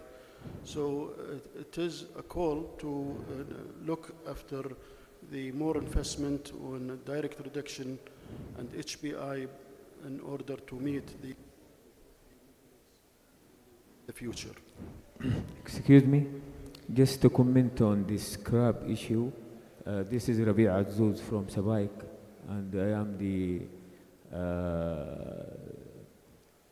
chairman or the head of the raw material committee within the NCSI, and the scrap issue has been raised by the Hadid manufacturers, steel manufacturers here in Saudi Arabia. Actually, we lack regulation like what Mr. Shargil said. We have to regulate the market, and this is, in my opinion, something very big that we need the IDC as a regulator to just help us with the Ministry of Commerce in order to regulate the market. And also we have suggested that either to centralize the steel the scrap collector in Saudi Arabia, and to have our own price index, which is not far away from the international one, in order not to be tagged as the highest scrap prices in Saudi Arabia. So I would like from IDC to just help us in the committee in order to unify our effort and approach through them the responsible or the concerned ministry in order to regulate this market, because the market is suffering from independent seller. As a steel maker, I think يعني they are, this is very important part of their raw material, and they want to buy. So if we stop the independent seller and regulate the market, and just maybe either to, for example, centralize the scrap collection process, this will regulate the market, and will make sure that to secure this very important part of their the steel making raw material in the kingdom. Actually, we're thinking that to whom we should go to ask or to forecast the quantity of the scrap per year that will be produced in Saudi Arabia, that will be available, I mean. So if there is a way that to study or to forecast this quantity, will regulate the market. So we are expecting the help of the IDC to approach on the top level the concerned ministries and agencies in Saudi Arabia. Thank you very much. Probably I would thank you for the question, thank you for the comments. Actually, scrap is a very important part, and in light of the projected demand forecasted to increase in future, definitely the scrap is very crucial to supply. Actually, we have a lot of efforts jointly with our colleagues from Ministry of Industry and Minerals. We are in contact with the scrap supplier, and we think that probably you need really to improve the collection. We need to improve the efficiency of those collectors, but in the same time, we could have a shortage where we need maybe to import from outside of the kingdom. So. Thank you very much for your questions and contributions from the floor. That was very interesting, and it seems like the scrap processing industry in Saudi Arabia needs some restructuring, some formalizing, which is not the case just here, but in many other countries as well. In fact, especially now with scrap becoming such a critical raw material amid decarbonization, especially. I would like to, Burak touched in your presentation. You touched on. You had something. Did you have something to add to that, Burak? By the way, you did, right? Sorry, I'll let you do that first. I do agree, Mr. Sharjil, your concern. Liberal economy is very good, but there should be a fair playground, and there should be an enforcement, and there should be also monitoring of the markets. Just to give you an example, as you moved from the scrap last year, ArcelorMittal South Africa, in December, they decided to wind down their longs division operation, and they said in a board's filing that the reason is because we cannot compete against the scrap route steel producers, because scrap export is banned in the country, they are too low, and we are iron ore route, and our expenses are higher. We cannot compete them, and they were going to shut down the operation. Nearly 4,000 will be impacted, and the government said, please don't do. We're going to do whatever it is necessary, and they didn't renew the scrap export ban, but they brought regulations first. Secondly, I'll be very honest to you. The scrap prices in Saudi Arabia today is not because of the markets. These are inflated numbers. These are inflated numbers. If your company is registering losses, you cannot increase your raw material buying price. In a liberal economy, they're going to ask you, why are you increasing your buying prices? I mean, you're doing it. They're not offering you higher prices. But this is changing in Hadid. With the first month of August, they're changing this. The entire scrap buying system is changing. Regarding the scrap market, as I'm monitoring as a third eye from the outside markets, unregistered suppliers shouldn't be involved in the scrap market. As Adam said, scrap is a very critical raw material. Imagine 4 years ago, when we were not discussing about the decarbonization, there was a ratio between the iron ore and with the scrap. 3 between 3.2. And what is it now? 4.2. In one of our conferences, scrap conferences in Istanbul, remember a gentleman said, scrap is today's gold. That's why we banned scrap export. It is banned in Saudi Arabia as well. Yeah, that was my comments. Thank you, Adam. Thank you, Burak, for that very valuable addition. I was going to say, you mentioned in your presentation your forecast or your expectation for an acceleration in mega projects activity from next year and an improvement in demand. There was lots of hype and positivity a few years ago about Saudi Vision 2030, the projects, the demand, steel demand that would generate. And the market seems to, in the last few years, to have slowed a little bit. What are the other panelists' prospects for Saudi steel demand going forward, say from 2025 on? Maybe I'll ask Ravi first, because you have a different view as a sections producer. How do you see the GCC market, the steel demand developing from next year on? Well, as I mentioned, while we are trying to grow the transformation in the society over here, there's also a big change happening in the technology in construction. And we are very happy that a lot of the new constructions which have been designed as part of the mega projects are more section driven. So from our point of view, it's a good design because the section designs are obviously narrower columns. They give you more broader views in between, and it's regarded as more modernistic. So we do expect that there would be a substantial increase in the demand of steel going forward. If you look at the kind of numbers which the line project has been talking of, they are mind-boggling. They are almost, if the line project runs at peak, at its designed rate, it will probably be consuming 25% of the world's section production. And that's very, very, very large quantity. It can upset the entire global supply-demand situation.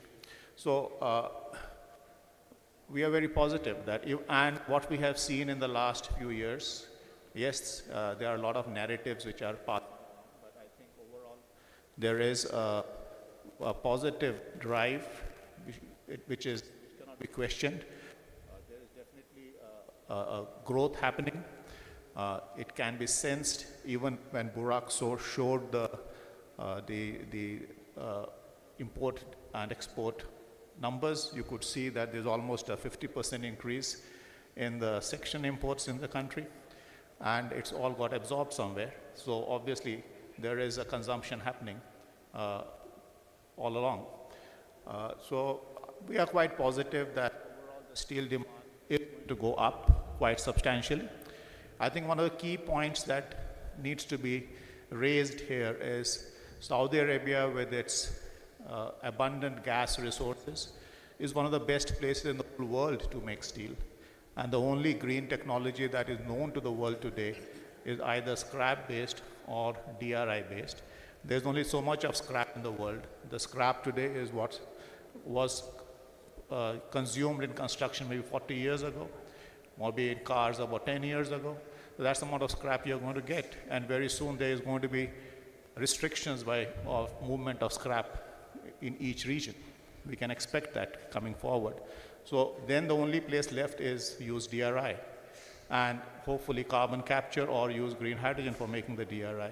And this is the best place for making green hydrogen. It is the best place for solar insolation. And therefore this place has to see a huge growth.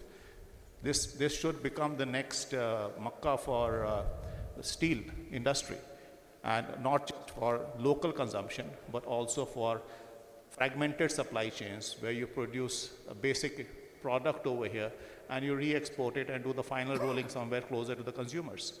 So I think the prospects for steel demand here are very good. Thank you, Ravi. That's one very big trend which seems to be developing over the last sort of 12 to 18 months, is the prospects for the Middle East as a base for export of low emission ferrous products, metallics, for example, DRI, HBI, because the conditions here are optimal for producing that low emission product, and then sending it to places like Europe where the conditions are not so optimal, as we will hear later in the second session, to consume there and process further into steel. So I certainly agree with you on that one. We're running out of time, but I would like to just ask one last question to Dr. Khalid to bring you back into the conversation, because I did want to just get a bit more detail on the very interesting trend of induction furnaces in Saudi, and how the industry is being reformed. If these induction furnace steelmakers need to reform, do they have the financial resources to make investments in secondary steelmaking or building EAFs? Basically, if they have to shut down their IFs, do they have what it takes to then invest into EAF operation?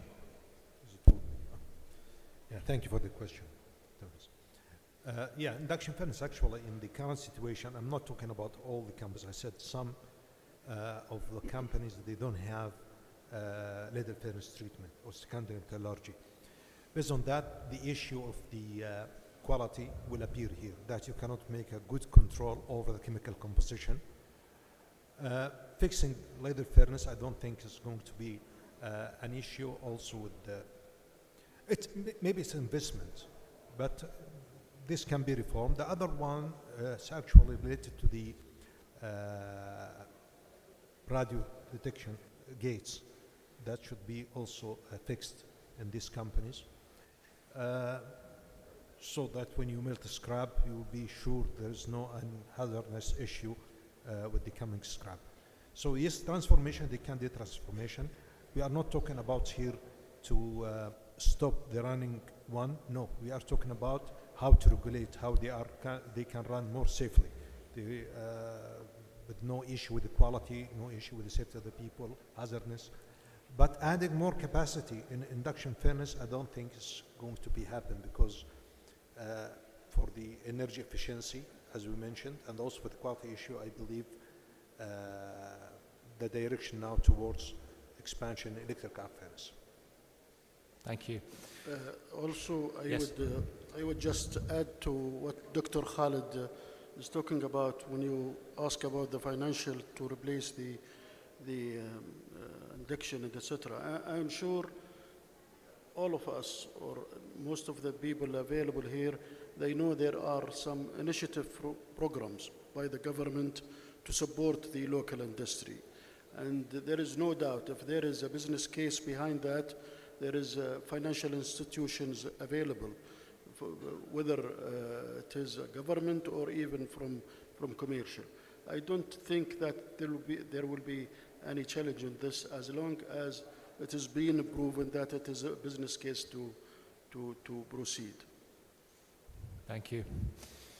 Unfortunately, we've run out of time. I'm sure my panelists will be available if you do have any further questions to chat afterwards during the lunch break. But I would like to thank each and every one of them for a fascinating discussion. Dr. Khalid Al-Hajiri, Hussein Al-Zahir, Ravi Singh, Mohammed Al-Jabr, and Burak Odabashi, thank you so much for partaking in the panel. Thank you. So we break for lunch now, ladies and gentlemen, and we will be back here at 1:45 for the start of the second session. Thank you. Enjoy your lunch.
المنصة لبناء رؤية لمستقبل الحديد والصلب في المنطقة العربية.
ضيوفنا الكرام، يلي هذه الاتفاقية بعد بضع دقائق تنطلق الجلسة الحوارية الثانية، والتي تأتي بعنوان مستحدثات قطاع الحديد والصلب العالمي.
Ladies and gents, we are here for the second session. We're going to have an overview of the world steel industry. My colleagues who are experts in their field, they're going to cover their designated areas. But I have a request. We received a feedback. First, please silence your phones. Make your phone calls outside, as well as your meetings, as we don't want to distract our attendees who are highly concentrated in the event, and they would like to follow up. So we thank you for your understanding. Let me introduce you my colleagues. First of all, Thomas Gutierrez from China. He's our China editor. He's been living there for a very long time. I've got fluent Chinese that enables him to understand the market dynamics. You met already Adam Smith. He's our global editor. He's been living in Europe for a long time, so he knows the industry in that area very well. He also lived in the Middle East as well, so he knows the region as well. Dom Yanchunas is our editor in the US. He's covering the US market. And our colleague, Suita Porar, she's going to join us online from Indian subcontinent. First, we're going to have Thomas, and then we're going to have Suita, India, and then we're going to go to West, to Europe, and we'll end up with Dom, US, and then we're going to have your questions. That will be the Q&A session, and then the event will be over for the networking. So, Thomas, the floor is yours. Thank you.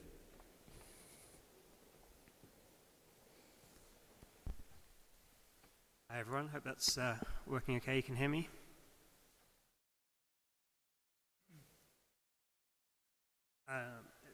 Yes, there we go. Okay, so it's impossible to discuss everything that's going on in East Asia in 10 minutes. So what I'm going to try and do is draw a single thread through China, Southeast Asia, just to kind of explain what I think is most important when you're looking at the impact on global steel markets. Essentially, the thesis is that Southeast Asia has become a transmitter for the weakness in China. So we'll start out looking very briefly at the fact that China is undergoing a fundamental restructuring. We're not looking at a short-term crisis. It's something long-term that needs to be factored into plans for the next decade or 2 decades. Exports are a necessity for China, so they will continue for the meantime. Tax evasion is very important on pricing, so we'll take a little look at that. And then the role of Southeast Asia as a transmitter. Again, a story about overcapacity, essentially. This chart here is the number of cities in which Chinese real estate prices are rising or declining, and it goes from 2015 to 2024. Another way of looking at it is that the red is the blood of China's real estate developers seeping across the economy. But the ultimate point of this chart is to show that this crisis started in 2015. 2014, 2015, when there was a real estate bubble, this is the same crisis. Everything that's happened since then is events, but underlying that is a fundamental restructuring. So 2014-15 real estate bubble, China intervened in real estate markets. It then intervened in the steel sector, reducing induction furnace capacity. You had COVID, you had stimulus. All of these things are events, they're short-term. They're not what we're seeing now. What we're seeing now has been happening for a decade. It will happen for 2 more decades. And it's a restructuring away from a reliance on investment and construction and infrastructure, and a move towards, ideally, in China's goals, more consumption-driven economy, more value-added driven economy, more technology-driven economy. I'm not going to go through this table, but you can download this from the app at the end of the session. The key thing here is 2024 demand is actually not so bad, despite all of the complaints. You know, we might see total Chinese steel demand down 1% or more, despite a 10% decline in demand driven by the real estate sector. That's because other sectors have been picking up some of the slack. Automotive is up, white goods are up, shipbuilding is up. That may not be so strong next year. There may be that, you know, the market has more decline to come. But that decline in real estate and construction-driven demand is going to be fundamental and will continue. Weak demand means that China must export. China doesn't export a very large percentage of its steel, but it is very important in clearing the Chinese market. You know, Chinese steel production is sticky. It doesn't respond to the market very effectively. And you can see very clearly since COVID, after COVID there was stimulus and China briefly became a net importer of steel. Since then, exports have fluctuated higher constantly. 2024 exports will top 100 million tons. The last figure for August, finished steel was over 9 million tons, so total steel exports are definitely going to be well over 10 million, perhaps 11 million tons for August. Tax evasion has been key to competitiveness. So when I say tax evasion, I'm mainly talking about the double counting of VAT receipts on export volumes, on export cargoes. It's fairly clear when you look at the prices indexed to the start of 2022. It's a practice that has existed for a long time, but it began becoming very dominant in the volumes coming out of China in 2022. And you can see here, we've got a chart of Chinese BOF steelmaking costs and a series of HRC prices in export markets. And you can see, I think there quite clearly, since the 1st of January 22, blast furnace steelmaking costs have fallen by 4.3%. Steel prices have fallen by 23 to 30% or more. And there's a very strong disconnect that happened in 2022 when Chinese export volumes really began to surge over the kind of standard 6-7 million tons a month level.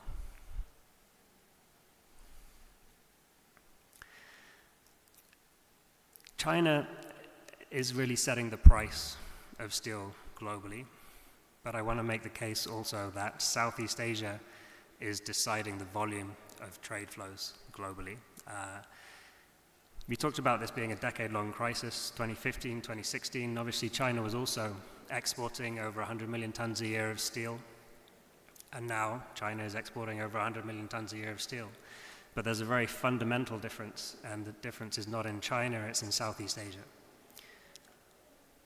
The increase in Chinese steel exports from 2015 to 2016, more than 70% of that change, more than 70% of that volume went into Southeast Asia.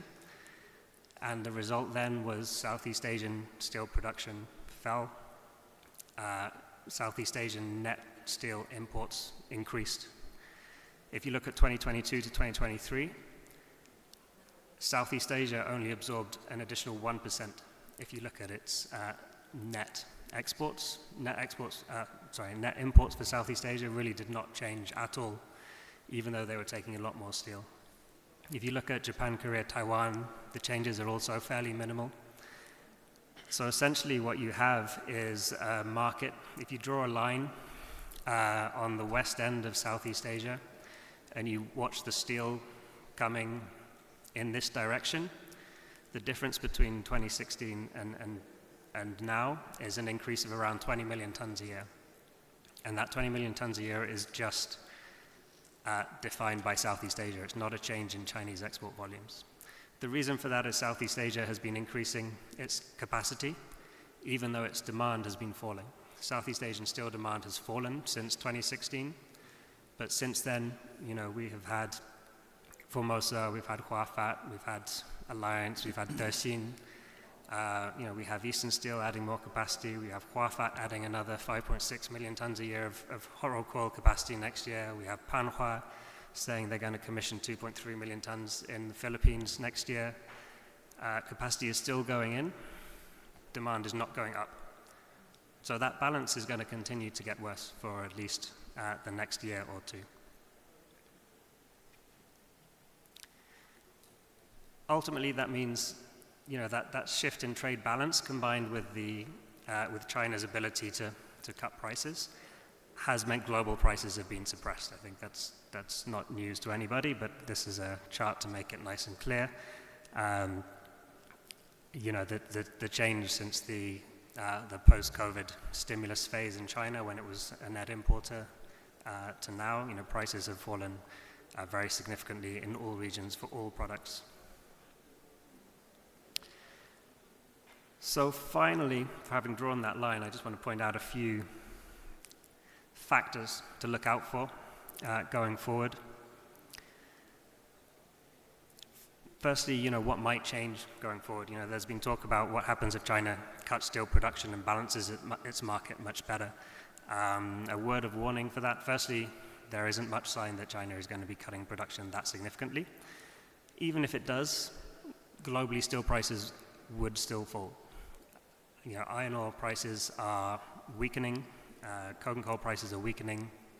Iron ore may have a base at around $80 a ton, where, you know, Chinese domestic iron ore miners start reaching break-even point. But if China does cut production significantly, that support for prices may also be breached. The real thing that could influence prices would be a crackdown on tax evasion in China. There was, you know, an investigation over the summer, and, you know, Chinese export volumes did decline a couple of million tons a month for a couple of months. But they're back. There's no sign that that enforcement is going to be thorough, and there's a lot of debate over, you know, what China will do in terms of that investigation. There's obviously an incentive to raise taxes, but there's also an incentive not to interfere with exports, in particular when the domestic economy lacks confidence, and anything that might impact macro confidence would be much more damaging than losing a bit of revenue on exports. One point very briefly, because I'm running out of time, on protectionism. Normally, you know, I'm a believer that protectionism doesn't, ultimately markets balance out. If you protect one market, the steel just goes somewhere else and you get displacement. One trade case that people need to keep an eye on, though, is if Vietnam blocks Chinese HRC imports. There are several million tons of HRC that China needs to sell, and they can't sell it in China. If that impacts trade volumes in a short period of time, then you will see disruption in any market that China can sell HRC. We'll see an increase in volumes and a decline in prices. That's one to watch out for. They've just delayed the collection of information, so we now expect a decision next year. But again, keep reading our news to figure out what the latest deadline is for that. The big picture, sorry to be depressing, but China's slowdown has a long way to go. And whatever policies come in, whatever balancing act comes in, China will be putting pressure on steel prices and margins globally. There's a lot I didn't cover, and I hope you have a lot of questions. So please do challenge us in the Q&A, and I'll pass over to the next market. Thanks very much. Thank you, Thomas. Thank you very much. Talking about China, I just remember that 2 weeks ago when we were chatting with you, it was Monday, we just reported that Chinese rebar, domestic rebar prices hit 5-year low, and 3 days after, we reported that Chinese HRC prices hit, again, 7-year low. I mean, since the COVID period, this is the lowest price. In Saudi Arabia, of course, there is high carbon by road coming into Saudi Arabia, and also large volumes of HRC coming into Saudi Arabia along with plates. So the relation with China and Saudi Arabia are mostly in these items. So we're going to go to Suita online. Suita, can you hear us? Yes. Yeah. Hello, can you hear me? We can hear you, and will we be able to see your face? Yeah, lovely. Suita, so we're going to leave you in the hands of Suita. India is an emerging market. They've got serious and aggressive targets for 2030, 300 million tons. And our analyst, Suita, will enlighten you about the Indian market. The floor is yours, Suita. Thank you. Hi, everyone. First of all, I want to thank you for inviting me to speak at this prestigious event. I'm sorry I wasn't able to be there physically. I hope I'll be able to attend a future event. Today, I'll be talking about the Indian flat steel markets. I've broken it down into 3 main areas, which is context setting, why India is important for the global market, what is happening within this steel sector, and most importantly, what is the future outlook. So, as you can see, India is the second largest steel producing country. An interesting point to note here is it's also the only country which has registered a positive growth rate among the top 5 steel producing countries between Jan and July. But what is driving this steel demand? I've identified 4 key areas: government initiatives, increasing urbanization, strong macroeconomic indicators, and healthy demand coming in from key steel-using sectors like construction, infra, capital goods, and automotives. There are several government initiatives that's been announced, but the one that I want to highlight specifically is the National Steel Policy. India wants to hit a target of 300 million tons per annum by 2030, and it seems like it might be able to achieve it according to what the government is saying. This policy is also currently under review as of August because of new challenges like CBAM and decarbonization. Again, there are several more policies I listed here as well, but the one I wanted to highlight is increased infra spending. For instance, India has announced a capex budget of 11.11 trillion INR, which is roughly $133 billion, or 3.4% of India's GDP, just on infra spending. It's also announced several other initiatives as well, which I've listed out here. Moving on to what's happening within its steel sector. So we can see that total domestic finished steel production increased by nearly 6% between April and July of this current fiscal, whereas consumption grew by nearly 15%. We can see also that exports and imports had an alternating rise. For instance, exports contracted by 41%, whereas imports grew by 32%, making India a total net importer.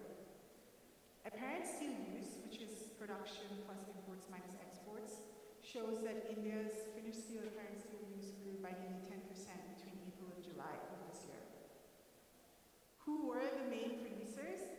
So the key steel producers in India is a mixture of public and private sector producers. It includes SAIL, which is a government organization, RNL, also government, Tata, AM/NS, JSW, and Jindal, which are private. So they accounted for about 53%, whereas if we look at private to public sector segregation, private sector accounts for about 87% of total production between April and July of this year. Interestingly, flax was about 44% of the total finished steel production between year-to-date FY25. I also wanted to highlight the export and import trends which are emerging between last year and this year. So we can see the most imported or most exported product in the previous fiscal, which is FY24, was hot rolled coils and strips. However, in the current fiscal between April and July, it is galvanized products like GP or GC. Whereas Italy remains the largest export market between both periods. If we look at import trends, India turned into a net importer in the previous fiscal and has remained so between April and July of this year. And HRC has remained as the most imported product across both time periods. So the previous data was for finished steel. Here I wanted to specifically look at HRC and how this market has been doing export and import-wise. So if we look at Indian HRC exports between April and June, which is Q1 of this current fiscal, UK, Italy, and Nepal were the top three export destinations, whereas in the previous fiscal it was Italy, Vietnam, Nepal, with Belgium and UAE coming in fourth and fifth. And if we look at imports for the top 5 Indian HRC destinations, it is Japan, South Korea, and China between April and June of this year, whereas in the previous fiscal it was South Korea, Japan, and Vietnam. So India has an FTA agreement with South Korea, Japan, and Vietnam, but it does not have one with China. And an issue that's been rising with imports is that Chinese steelmakers are rerouting their excess steel to Vietnam to come into India, which is leading to cheaper imports from Vietnam and China. I also wanted to highlight the pricing trend. The first chart shows India's HRC prices in the export market, which has fallen by nearly 18% this year, and there's been many factors impacting this. First is persistent weak demand in the European market, which is essentially the largest export market for India, and ongoing safeguard quota issues, cautious global growth. India was also off the export market between April and June of this quarter because of maintenance shutdowns, and of course China international markets. The second chart shows domestic HRC prices, which have also fallen by 11% this year. And again, there have been several similar and different factors for this. First is India was in the middle of its general elections this year, so ahead of it and during it, between April and June, there was a significant dip in demand. And as soon as the general elections ended, we moved on to monsoons, which is a seasonally weak demand period, and we've also faced an extended monsoon this current year, which is why it's extending the current seasonality of demand. In addition to that, as I highlighted in the earlier slides, there's been a rise in cheap imports from China and Vietnam. And as India came back from its maintenance, all of its Indian mills have gone back into full production post-July. So what this has led to within the domestic market is a bit of an oversupply situation because of weakening demand from monsoons and high imports and just general high production within its mills. The slide I wanted to focus the most on is the future outlook, because these are the 5 main areas which I've identified which will be impacting the Indian steel industry in the near to mid-term and potentially long-term as well. The first bucket is tech investments. So there's been a lot of rhetoric, not just within industry and also government, but just generally across every stakeholder within the steel industry, that there needs to be an increase in tech adoption. And there's been a report that suggests that tech-related investments within the steel sector in India will increase to 2.3 to 2.7 billion by 2030. We've already seen use cases of tech-related investments across various areas, including analytics, IoT, and networks. In addition to this, there's also increased interest in adopting AI, specifically generative AI or Gen AI, and other such digital technologies, because they're expected to help improve efficiency, and especially with India's focus on green transition now.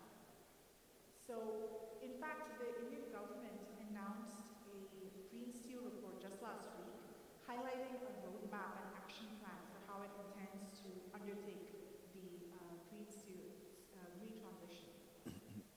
They've also highlighted that there needs to be more adoption of not just tech adoption, but specifically clean tech adoption in technology, like green hydrogen, CCUs, and biochar, and others. The second bucket focuses on CBAM and decarbonization in general. So as I mentioned earlier, Europe is a major market for exports, and because of the implementation of CBAM, it's going to be a significant challenge for India because blast furnaces are expected to remain for the near to midterm, and we also don't have a carbon pricing system at the moment. So what a lot of the government and also industry players are suggesting is to look for low emission steel instead of focusing on green steel, and they've also suggested incentivizing electric furnace production, to discourage induction furnace routes, to halt investments into BF, BOF, and also increase collaboration between policymakers and industry leaders. Policies. There's been several new policies which have been announced, especially since since the new government came into power in July. For instance, within the last 10 days or so, the steel minister mentioned that he plans to hike the basic customs duty from 7.5 to 10 to 12%. And the Commerce Minister has also proposed a border adjustment tax, although both of these are still in the early stages of discussions. I already mentioned the Green Steel report, but the Steel Ministry, in fact the Steel Secretary said that there's also going to be an upcoming Green Steel policy that they're working on. In addition to that, Supreme Court, which is the top court in India, they also mentioned the mining cess, which is expected to hurt primary producers by 60 to 180 basis points.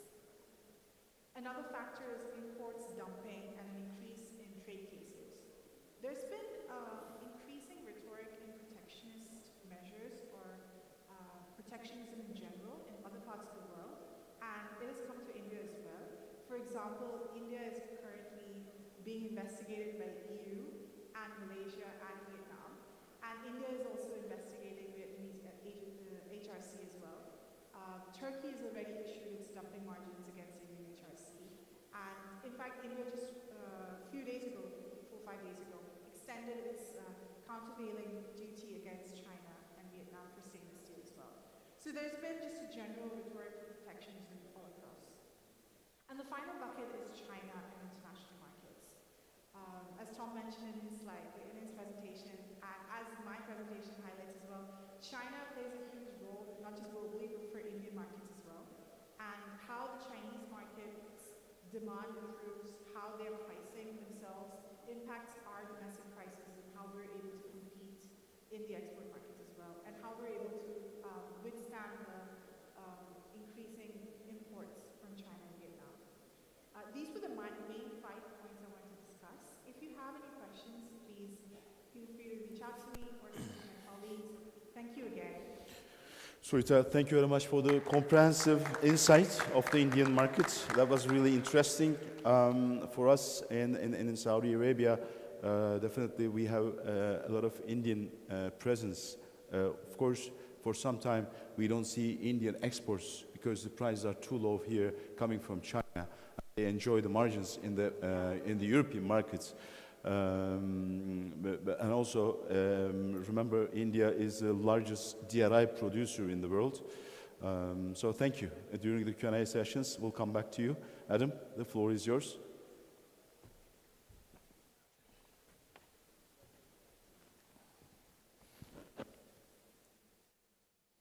Thank you, Burak. So, ladies and gentlemen, I'm the global editor at Kalanish, but I'm here to represent Europe today on account of being European, living in Europe. I'm here to tell you a story about Europe. It won't be very long because it's quite depressing. I'm a proud European. I believe in the European political project, but the economic or industrial project is firmly coming off the rails. Europe is sad, as this chart very clearly shows. What's happening in Europe? Europe is experiencing a structural decline affecting society, economy, trade, politics, everything. It's losing its relevance, you could argue. Some people would argue, in the global economy, with the economic powerhouse like China, the rising star like India, the much more competitive US economy. Where is Europe's place? The population is aging. The median EU age is set to increase by almost 5 years between now and 2050. There is limited market integration in the EU, which also limits productivity. There is one word you will hear a lot said in Europe by pretty much everybody in the steel industry is underinvestment. This is a serious problem. Economically, but specifically in the steel industry. And there is increasing geopolitical fragmentation. We all know this. It's happening everywhere. It's affecting Europe. And the number one, arguably most important factor is energy costs and security of supply. If you don't have competitive energy, you can't have competitive industry. Simple. And Europe has no more Russian gas to use. It was good for a long time, but that tap has been turned off now. And as we all know, I'm sure you all know, the country suffering most is Germany. Chancellor Olaf Scholz, down in the bottom there, is a very unhappy man right now.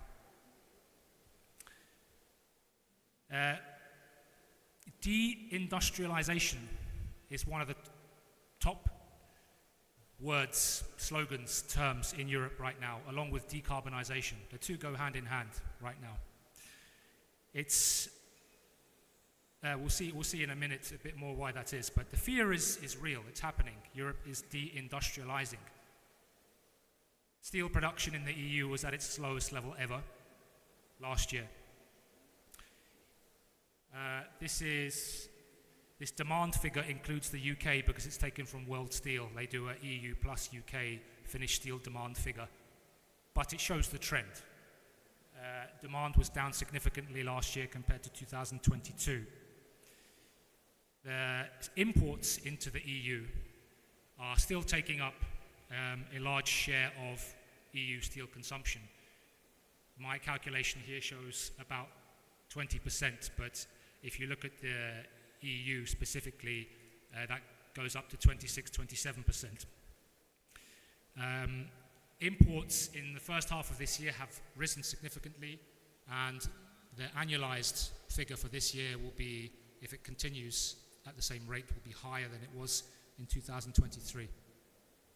And you may know that Eurofair recently, the European Steel Association, recently revised down their steel demand projection for this year.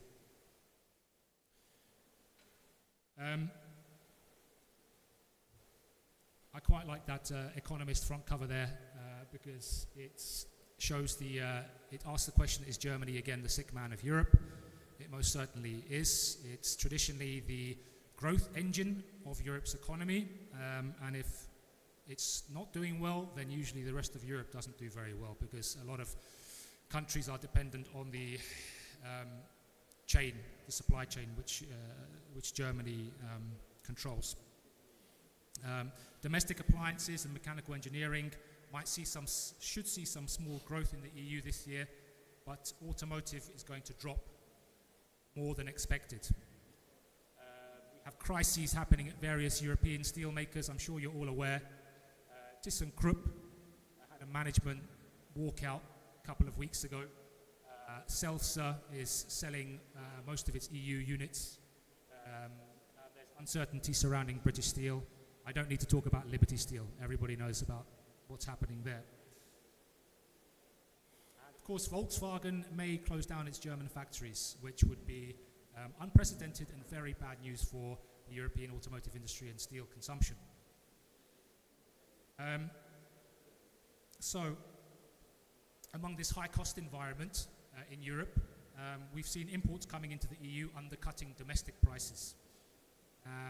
We've seen sluggish demand for steel, especially after Q1 this year. And what does that mean? It means mills cannot raise prices to recoup margin loss. They've been regulating production instead. This is one slide which I'm not going to talk about too much because Thomas already mentioned it. The number of trade cases is increasing in the world because of Chinese exports displacing Asian steel westwards, and this is particularly evident in Europe, where Europe already has a safeguard quota. Its other country quota on hot rolled coil includes various countries like Taiwan and Japan, Vietnam, and that quota has recently been reduced, and following that reduction, the EU has initiated an anti-dumping investigation on those origins, on top of a quota which has already been reduced. So they're really doubling down on supply, and this is unprecedented. This level of regulation hasn't happened before. So we've seen imports coming into the EU, undercutting local prices. Mills, what can they do? They can reduce production. They can balance supply with demand. We've seen a lot of that this year to try and prop prices up.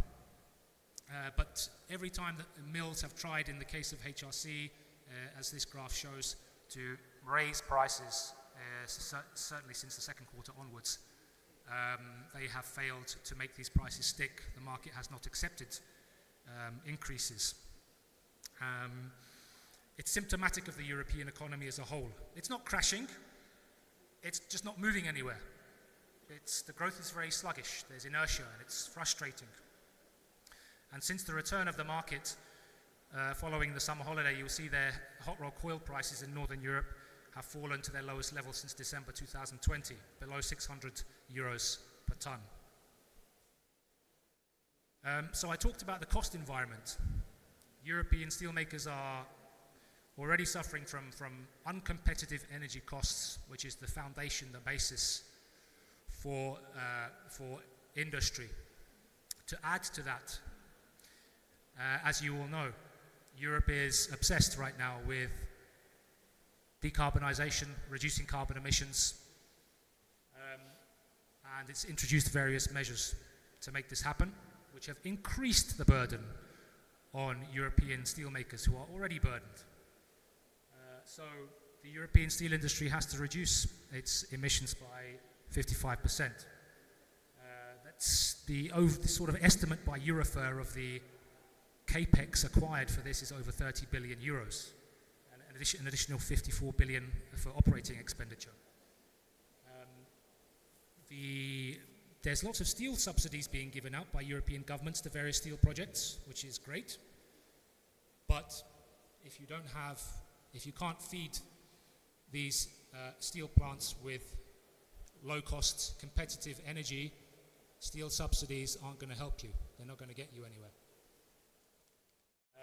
And then there's, of course, the EU's plan to import green hydrogen and produce green hydrogen, in both cases, 10 million tons per year from 2030 onwards. That's the idea.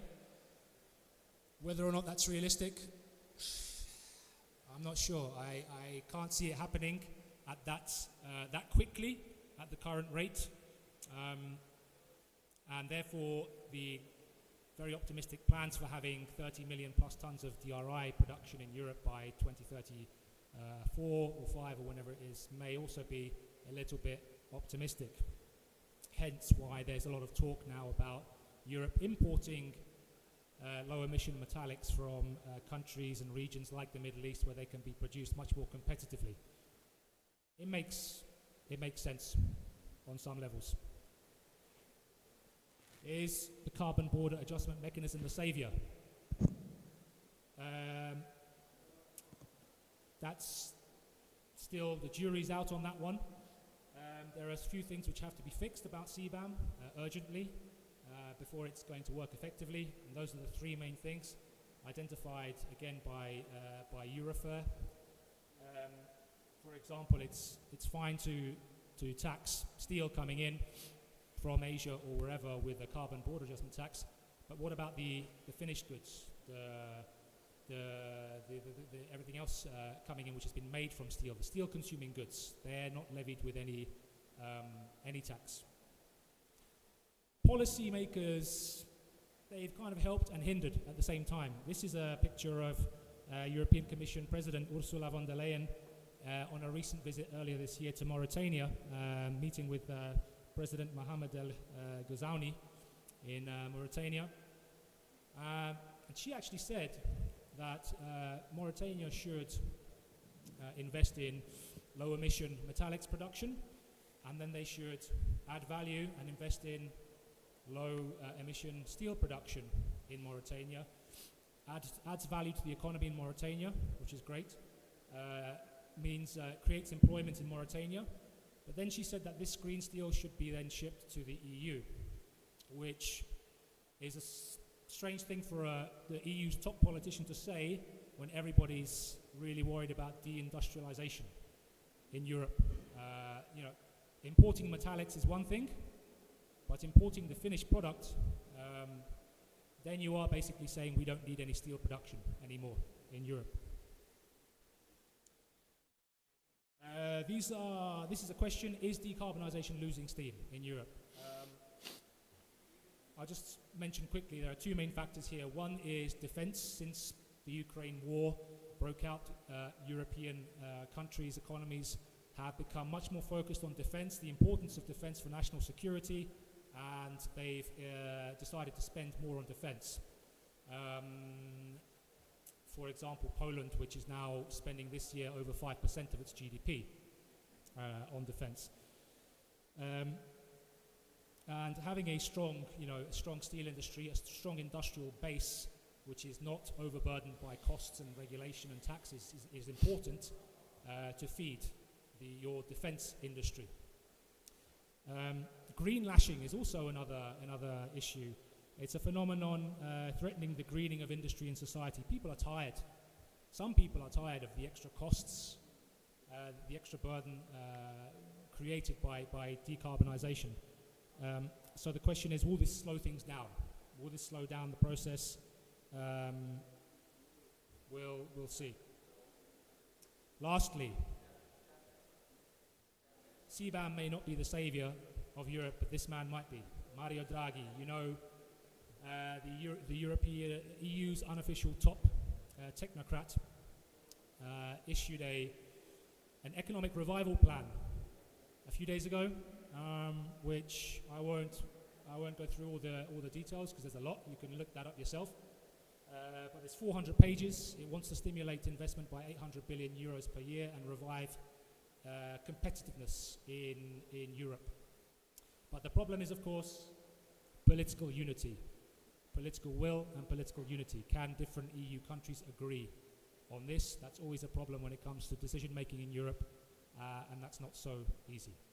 So that's the situation in Europe right now. Sorry to be a bit pessimistic, but it's also, I would say, realistic at the current time. Any questions, I'm happy to answer them in the Q&A. Thank you. Thank you, Adam. Thank you for the insight. So we started with China, then went to India, then we had the Europe. Now we're ending up in the US. Tom? And I need the clicker. Okay. First of all, I'd really like to say that I'm very honored to be with this group today. I particularly would like to thank the local organizers for the invitation and the very warm welcome that I have received and all of us have received. So it's my pleasure today to give you a picture of the North American steel market as we see things right now. And what better way to do that than to show you the pricing trend so far this year. So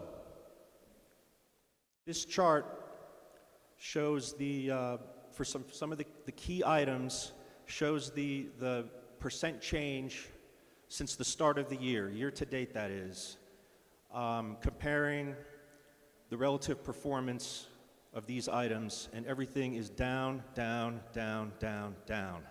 And it may be helpful for me to start by kind of describing where we thought we were when the year started and some incorrect assumptions that were made. When everybody in the sort of North American steel industry got finished with their December holidays and came back into the office in January, everybody kind of thought, well, there's going to have to be a period of restocking that takes place. The other thing they thought was the Federal Reserve would be lowering interest rates come springtime. Neither of those things really happened. And another thing that happened was there was all of a sudden more import competition in the first and second quarter of the year. So what do we see? This red line here is the worst performing item of the five major ones. That's hot rolled coil. The blue line is plate, also very weak. Cold rolled coil is the green line. That wasn't quite as weak. A couple of items of interest. Rebar is kind of interesting here. It's the yellow line. And as you can see, rebar started out the first half of the year being pretty stable compared to the other ones. And the reason for that is that actually the non-residential construction sector in the United States was still doing quite well. And you might even say it still sort of is, but the interest rate problem eventually did get to the construction sector, and just the cost of lending staying high, that not only slowed down sort of the investment approval for new projects, it actually even slowed down some of the projects that were already in existence, where you couldn't get to the next stage because the borrowing costs sort of were above what the budget said. Now, I know there's plenty of people in this room who are interested in oil country tubular goods.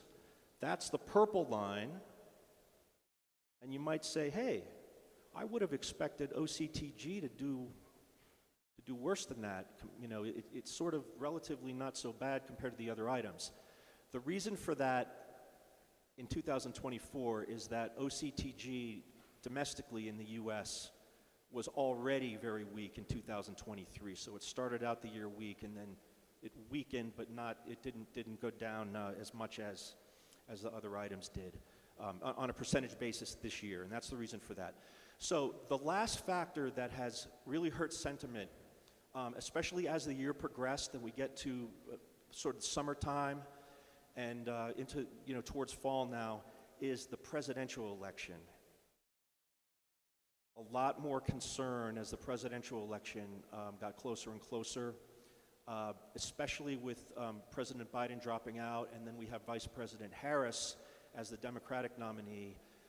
There was already uncertainty, a lack of confidence in sort of planning for what would happen after the election, but sort of less is known about how a President Harris may sort of treat the industrial sector and steel in particular. So sentiment has been pretty negative after, and that's going to be that way until November. So that is a really important consideration for the United States. So if there's a President Harris or President Trump, what would happen? What I thought would be helpful is to just take a few really tangible things that we do know are different. And this is not everything that's going to be different, but this is sort of basic things that people know that they really in the steel industry have to wait and see what's going to happen before certain investments get made. So I'd like to start with regulation. There will be a difference actually with regard to some environmental regulation that affects the steel sector. In particular, the Environmental Protection Agency has had some actions under the Biden administration with regard to air pollution from steel mills, and this is a particular problem with the older integrated mills.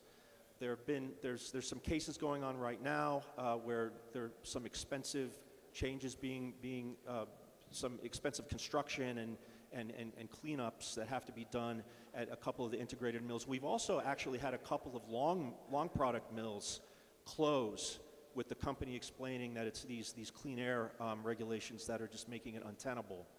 So there's also some clean water regulations that some of the steel mills in certain places have to deal with.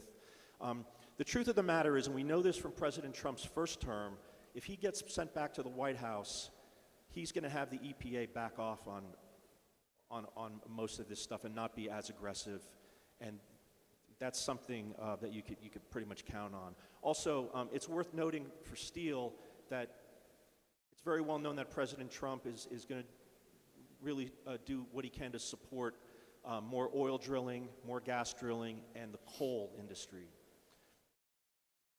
Which brings us to electric vehicles. It's pretty clear that we think that the President Harris and the rest of the Democrats would continue the federal infrastructure investments that have been passed already on basically the clean energy projects and that infrastructure that has to be set in place. There's a lot of speculation that if President Trump were to be returned to office, Trump and the Republicans are already sort of talking about maybe canceling some of these projects, especially ones that are in the inner city, which you can hear the Republicans complaining about how some of that has been a waste of money. Okay, the big one for this room, for all around the world, the trade issue and tariffs. It's been very interesting, the change in the United States in the past few years. Really, both parties now are pretty much in favor of more tariffs that are in place for sure, more tariffs. President Trump is proposing a 10% across-the-board tariff on just about all imports of everything. What we could say about the Democrats is, even though they've also embraced tariffs and other trade actions is they do seem to be more likely to sort of follow the basic frameworks of the World Trade Organization, much more willing to look at things maybe with a surgeon's scalpel instead of a blunt object, and target things that really do, that a good case can be made really do matter to either national security or other considerations. So the other thing about the Democrats is they do probably are a little more practical about being flexible and negotiating with geopolitical allies. So some examples have been South Korea, Brazil, and the European Union, which has already been pointed out. Dom, who's winning? Who's going to win? Well, this chart shows an aggregation of basically all of the major national opinion polls that are recent. And what this chart shows is that since it became clear that Vice President Harris would be the new Democratic nominee, more or less she's kept a consistent small lead up until today. This was the numbers from, I believe, Thursday or Friday. So remember, though, in the United States, we do not elect presidents by national popular vote. The whole electoral college system is much more complex and much more granular on how the actual votes get tallied state by state. So there's also been a thought in the past 2 election cycles, 4-year cycles, that the polling is just not as good as it used to be, not as accurate, not as reliable. What has been thought to be more reliable are the betting markets. And again, this is another service that takes all of the major betting markets that exist, where you could actually go and bet money on this. And right now, Vice President Harris has about a 4.5% percentage point lead. Now, this is actual percent probability that the person will win. This is not like counting votes. This is a mathematical probability that they're going to win. So this is actually pretty close too. And it's worth noting that that Trump was actually ahead in these betting markets until last Tuesday when the debate happened. And after the debate, Harris jumped ahead. He had a lead that was about the same kind of lead in just a week ago that she has now. And as we know, this whole election is changing. A lot of crazy stuff is happening. We saw another crazy thing happen overnight. I was talking with some people at lunch, told them expect some more really off-the-wall, unexpected issues to come up, and different things, scary things that could happen. We got about 6 weeks to go. It may be totally different 2 weeks from now than I'm describing right now. So there are some international considerations here regarding the U.S. North American steel market that go beyond the borders of North America. I mentioned a few minutes ago that import volumes have risen. So here's some numbers to back it up. In the first half of the year, total steel imports into the United States rose by 4%. Okay, the market share of imports is rising, and that has been noticed, believe me. Just in the second quarter alone, flat steel. Remember how weak some of the flat steel items were in that first pricing chart?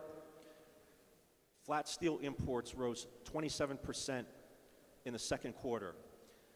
So when you see something like that, and you think about the U.S. mills, you know what's coming next. Got to be some trade cases. And we just had a big one at the beginning of this month regarding corrosion-resistant steel. An anti-dumping and countervailing petition filed. You see the 10 countries there, the alleged dumping margins as high as 159%.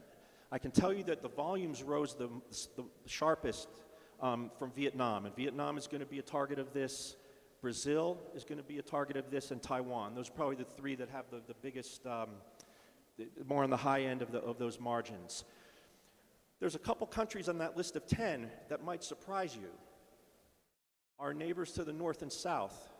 You might say, hey, didn't you guys just get a brand new US, Mexico, Canada trade agreement in place? Didn't that take care of this stuff? Well, apparently not. Another thing I learned at lunch is there's a very, there's an Arabic expression that goes something along the lines of, do not attack your friends because they might not be there later when you need them. Maybe you all can think of what that is in Arabic, but those are wise words. So let's talk about Canada and Mexico for just a second, and we'll wrap. Canada recently matched President Biden's big announcement on tariffs on electric vehicles from China and steel and aluminum. The same percentages. Canada is basically matched that. Canada has a very interesting new rule on melted and poured origin. If you are exporting steel into Canada, they're making you fill out a declaration in writing stipulating to where the melted and poured origin of that steel is. They're compiling all of these. They're going to publish statistics on it, and you can bet that those numbers, when it see what's revealed, that's going to be used in further trade action. So with Mexico right now, the U.S. domestic interests have really raised a hackle about steel that's really from China being transited through Mexico, trying to take advantage of the kind of duty-free trade agreement. So it's interesting because the Mexican interests are sort of fighting back and saying that has been exaggerated. The volumes of that are very, very low. It's not a big problem. We'll work together to take care of it. The three countries in the USMCA, which is what replaced NAFTA, are currently sort of continuing to talk about how they're going to keep out steel from the three-country region, that steel that has not been melted and poured in the U.S. And Mexico is specifically trying to get an exception for Brazilian slab, because Mexico, traditionally, the mills there use slab from Brazil. So I think I'd better leave it there, and I'll just simply say, again, thank you. Let's keep the conversation going, and I look forward to your questions. Thank you, Dom. Before I come to the floor, there's a question I would like to ask to Thomas. Can you elaborate more about the tax evasion note? How is that affecting steel export from China? Yeah, sure. You can all hear me okay? Yep. So, you know, the tax evasion, so China, unlike a lot of other economies, it charges VAT on exports. You know, back in 2016, there was a rebate on certain kinds of steel. All those rebates have been removed. So now, in theory, all steel exports should pay 13% VAT. The issue is that VAT is collected by the customs authority and not the state administration of taxation. And so there's an opportunity for companies or their agents to double count the number of VAT receipts that they're using to claim back VAT. You know, when you pay VAT, you're also claiming back VAT that you've already paid on your raw materials and so on. So there's an opportunity to reduce tax overall as a company, and that saving is passed on to the customer, essentially. Fundamentally, Chinese steel exports are set by the amount of production and the amount of demand, not really by any other factor. Whatever volume China needs to export, it will find a way to get to that price. It just so happens that right now it's using VAT evasion to help it get to that price to clear its market, and that saves its margin and ensures that maybe instead of a lot of companies going bankrupt in China, some companies will go bankrupt in China and some will go somewhere else. But the impact globally for everybody is that it happens that, you know, China is 50% of the world's steel market. Clearing the volumes from one half of the world to the other half of the world happens to also be the price where global steel prices are set and where global raw material prices are set, and so it brings global prices down. That is the impact. I don't know if you want any other follow-on. Thank you. Are you satisfied with the answer? Is there a further question on top of this? As you can place your questions on the app, I'm going to also ask you on the floor. Mr. Al-Jabbar, you want to ask something?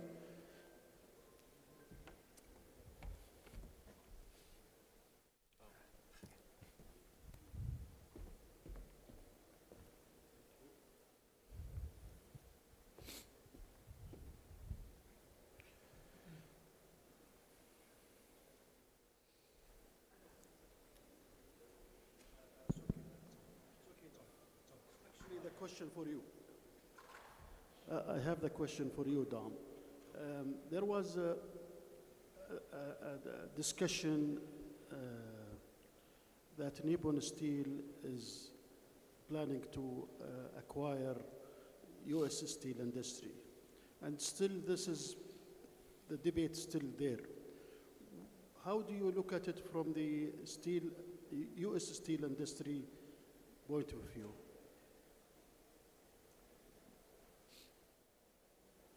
So the proposed transaction is Nippon Steel proposing to buy U.S. Steel.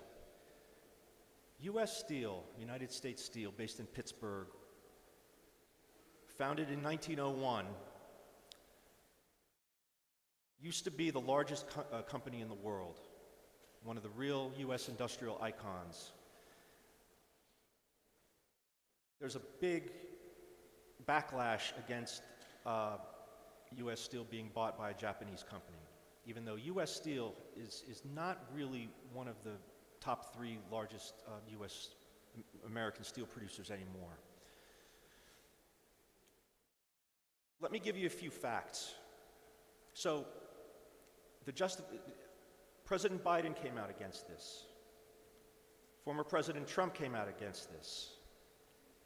Vice President Harris is coming out against this. The governor of Pennsylvania has come out against it. The real unique problem here is that the United Steelworkers Union does have a somewhat unique clause in their contract with U.S. Steel, effectively giving the union a veto power over acquisitions. There's a process that has to be gone through where the union has to basically agree to it. And so that's unique here. The other thing is that a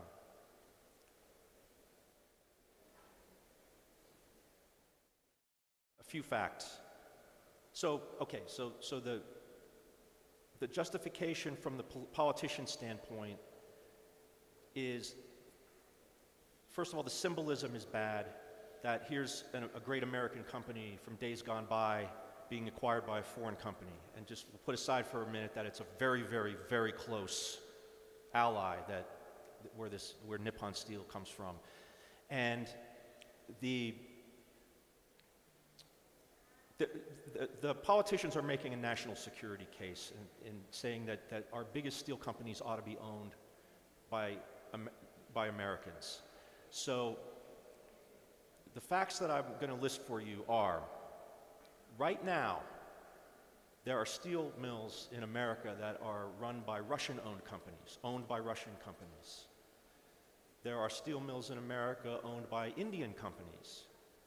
There are facilities in the U.S. that are actually owned by a joint venture involving Nippon Steel. There's at least one mill I could think of owned by an Australian company. Yet this is the one that is somehow going to hurt our national security or place it at risk. Right now, I have to say I didn't expect this to happen, because what I thought would happen is that Nippon would step forward and make some kind of deal, sweeten the pot with the union. Eventually it would be agreed to. It doesn't look like it's going to happen that way.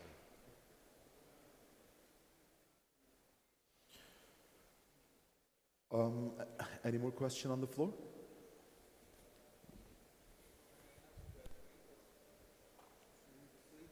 Suita is with us. Yeah. Suita? Suita, can you hear us? Yes. Yeah. Yes. Thank you for the great presentation. If you can just go back to slide number 5, I want you to just elaborate on this scrap regulation issue. Elaborate more. In what term? Go back to slide number 5, please. So you want her to elaborate the scrap generation in India? She mentioned there in the one of the slide number 5 about this. So I want to know, to elaborate more in that. In what term? I think you're speaking about the steel scrap recycling policy. It's essentially to establish metal scrapping centers in India and for recycling ferrous scrap from various sources. Is this the policy you wanted more information on? Yeah. Yeah, exactly.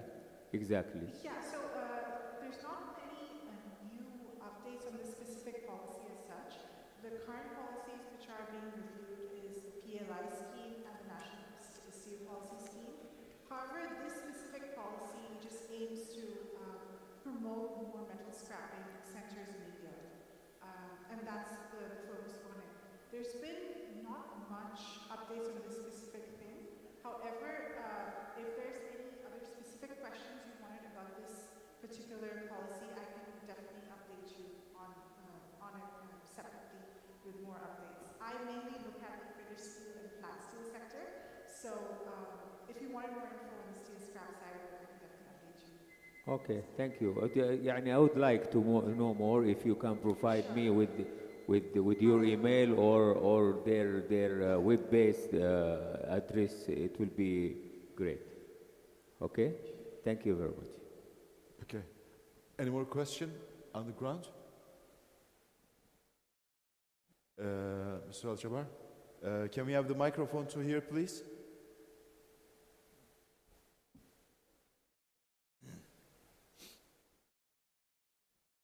Still with Sohita, please, if she is still there. India is planning to increase their production capacity from current level of 130, 150 million to 300 million in the next decades. Is that the case, and how they will be managing to do so while the other part of the world has been addressed by Adam? There is a downturn on the production capacity, and India is now becoming the second largest. My question, how they can build a double capacity in the next few years? The same question we received, Suita, the same question we received from another audience as well. Yeah, just for your information. Yeah, in fact, that's actually the question that's here in India as well. There's a lot of talk about this. So interestingly, just last week, the ministry said that not only are they expecting to meet the 300 million tons capacity target for 2030, but they expect to meet it before then. And he set a new target of wanting to achieve 500 million tons by 2034. And the way they're saying that they will be able to achieve it is because they're implementing new plants, which I think is about 20 to 30 million tons plants in insulation. And they're also expecting huge amounts of consumption domestically as well.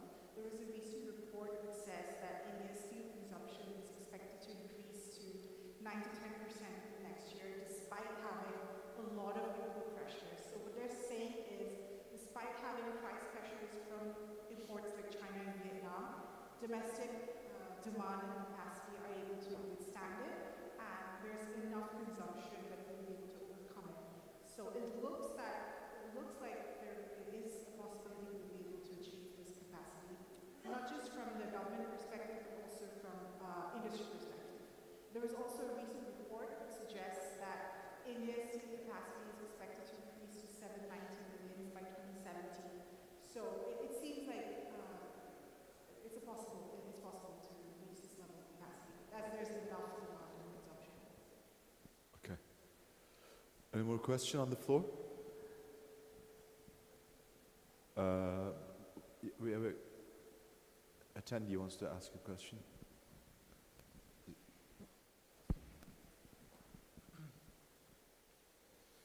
By the way, all the presentations are available in 5 or 10 minutes later. As they're finished, they're going to be available. You can download it on the application. Mine is already there, so you can download them, and they will be available for your service. Yeah? Yeah, my question is to Dom. What I understand that there is a requirement for melt and pour for imports into US to qualify under the Z232. I think there are a lot of NAFTA countries which are exempt from the Z232 or the Trump tax as we called. I just wanted to understand, is this interchangeable? Like for example, just an example, if say Mexico is exempt and Brazil is exempt, could you have a slab which is melted in Brazil and rolled in Mexico and then supplied to US? Does it qualify for the Z232 exemption? Okay, this is interesting because, again, Mexico, the reason that this has come to a head recently is that President Biden issued an executive order that said that any steel that comes into the United States from Canada or Mexico must be melted and poured originally in Canada, the United States, or Mexico. So that's the executive order that the US is operating under right now. Mexico is insisting that Brazilian slab be qualified to, basically an exception be made for Brazilian slab because the Mexican steel producers traditionally do use a lot of Brazilian slab. The interesting part about this is that the Mexican government has made public statements saying that there's already an agreement that's been made now with the United States to allow the Brazilian slab to have the exception. Nobody that I know of in the US government has confirmed that there's such an agreement. We haven't seen it. We're asking around. So I would just say watch for that. I think it might even be the president of Mexico who said that there's been an agreement reached. So maybe there's been a backdoor diplomatic agreement. It just hasn't come out in writing yet. But that's, you've got exactly the scenario that they're working on. We have a question through the application. This is for Suita. Suita, what do the recent rise in trade cases mean for Indian steel market? Can we have your view on this? Yeah. Do you want me? Yeah. So as I already mentioned, there's been several trade cases. EU, Malaysia, Vietnam, Turkey, these were the recent ones that's investigating India.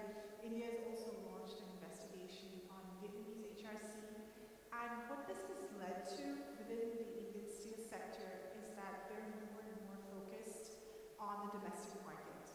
And what this means is there's going to be increased focus on mills looking into how to address domestic consumption, how to address import issues, which is probably also one of the reasons why there's been an increase in protectionist rhetoric within the country in the last, let's say, couple of weeks, because of the higher focus on the domestic market.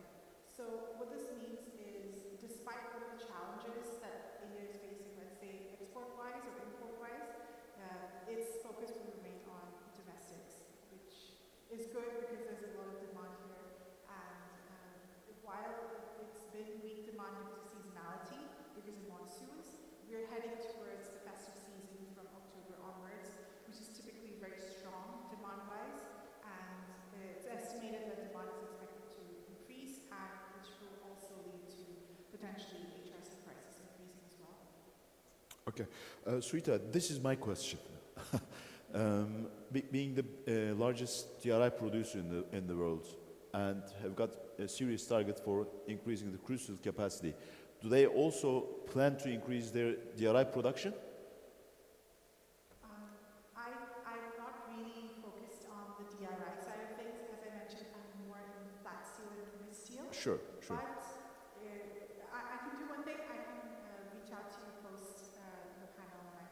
Yeah, it was my curiosity. Okay, yeah, you're right. Any more question on the floor? Ladies and gents? Okay, if not, Adam. If you don't mind, Burak, I have a question, for Tom. So China's moving more away from investment and more to consumption amid its economic restructuring that it's undergoing, which I assume is less steel intensive. So the question is then, if that's the case, then why does China not simply cut steel capacity? I mean, it's a very simplistic question. I know the answers are complex, but what are the implications? What would be the implications for China cutting steel capacity and saving us all a lot of trouble? I think if I answer that fully, I'll be here about an hour. But sure. I mean, one answer is China is cutting capacity. It's the only country in the world that actually has a policy to cut capacity, although it has just put it on pause. It cut 140 million tons a year of induction furnace capacity, it cut 150 million tons a year of steel capacity, 2015 to 2017. It has an absolute cap on capacity through a quota system. If you want to replace a plant, previously if you wanted to replace a steel capacity, you had to reduce total capacity by up to 20%, 25%. That policy is going to be tightened. The question is just, is it fast enough? And that goes then back into your question around consumption. Consumption, so when I say consumption, I mean consumer-driven steel demand, so automotive, white goods, those sectors are growing very rapidly, but they're 10-12% of total demand, whereas construction and infrastructure between them are well over half of total demand. So, a very large percentage increase in consumer goods is needed to match a small percentage increase in construction steel demand. One other way to look at it, if you want to look at the big picture and longer term, is what economy does China want to be in, say, 40 or 50 years' time? So if you look at that, we did a kind of hypothetical in China Steel Intelligence several issues ago, which we publish monthly. China wants, in a way, to look a lot more like Germany than China in the future. It wants to be more prosperous, more driven by consumer goods, but also more driven by owning technologies and exporting technologies, including engineering technologies, manufacturing technologies, machinery. And if you just read through the implications on per capita steel use, and then factor in the fact that Chinese population will decline quite significantly over the next several decades, what you end up with is, over maybe between now to 2040, I think we estimated that steel demand will be lower by around 270 million tons a year. So the question is not, is China cutting capacity, but is it cutting capacity fast enough? It's not enough to cut a few million tons every now and then. It needs to cut 270 million tons a year over the next 15, 20 years. And that will be disruptive because either the government does it first or the market does it. And if the market does it, a lot of people are going to lose a lot of money. I hope that covers it. Yeah, absolutely. Brilliant. Thank you, Tom. Just one other thing I wanted to broach. You mentioned on your, because this is also relevant, of course, for Europe, you mentioned on your presentation Chinese exports displacing Asian steel further west. And the fact that we talked about it with now as well. The Vietnam is initiating this anti-dumping case against Chinese HRC. If some duties are introduced, that Chinese HRC is going to have to go somewhere else because it can't be consumed in China. Where's it going to go? I mean, is there any other, are there any other markets left that will take it in ASEAN? I mean, China is also one thing. I don't know if we've mentioned it. China's investing significant money into actually setting up capacity, right, in other countries, other regional countries in ASEAN as well, which is another issue. But one place it could go, ironically, is the EU. Funnily enough, because the EU is now has launched this anti-dumping case against various major HRC suppliers like Japan, India, and Vietnam. And if those countries, those origins, are levied with a dumping duty on top of the quota which they already, the safeguard quota which they're subject to, that would put Chinese HRC in an advantageous position, because it is levied with dumping duties but not with safeguard quotas, so it could have an opportunity going forward in the European market. That's just a ironic side effect of all this crazy web of trade cases which is happening now. But anyway, yeah, thank you. Adam, I was going to ask you one thing. Germany is the driver country in European economy, and having trade, not only steel, but trade positive records registering every year.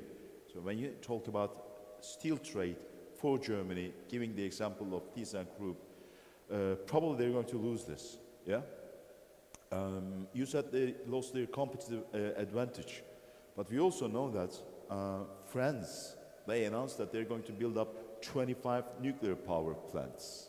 So do you think that there will be a shift within the Europe, or is it hard? It's a very good question.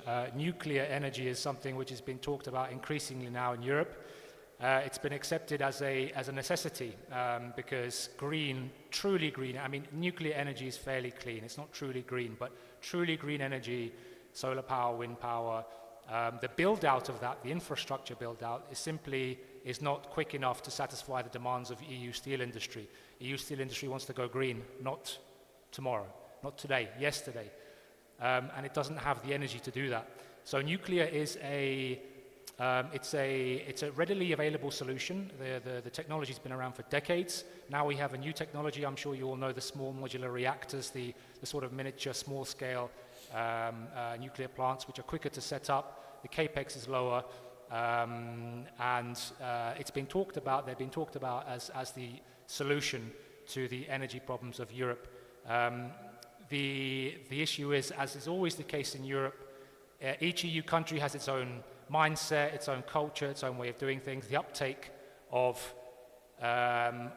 laws, regulations, and of nuclear energy will be different country by country. Poland is one example of a country which is really steaming ahead, really wants investment into nuclear capacity. Of course, France is already in old hand. A lot of its energy mix comes from nuclear, and it's going to increase. Germany, recently shut down all its nuclear capacity. Italy did that back in 1990, and although there's talk in Italy of, and bear in mind, Germany and Italy are among the top 3 largest economies in Europe, so they matter. There's talk of nuclear coming back in Italy, but whether it will happen or not, it's a lot of people there's still a stigma around nuclear energy, and if it's safe, if it's not safe, some countries, the populations won't accept it. They'll need to be educated, enlightened, as to the benefits of using nuclear. So the jury's out. Okay. Anyone wants to ask a question? If not, would like to thank you for coming, and would like to thank to National Committee, Steel Industry, and CSI for making this event happen. The first networking conference. We look forward to seeing you in the second one, when we don't know, where we don't know, maybe in Neom in the next one. And I would like to thank my colleagues for being here, for their participation and contribution. Thank you very much. Shukran.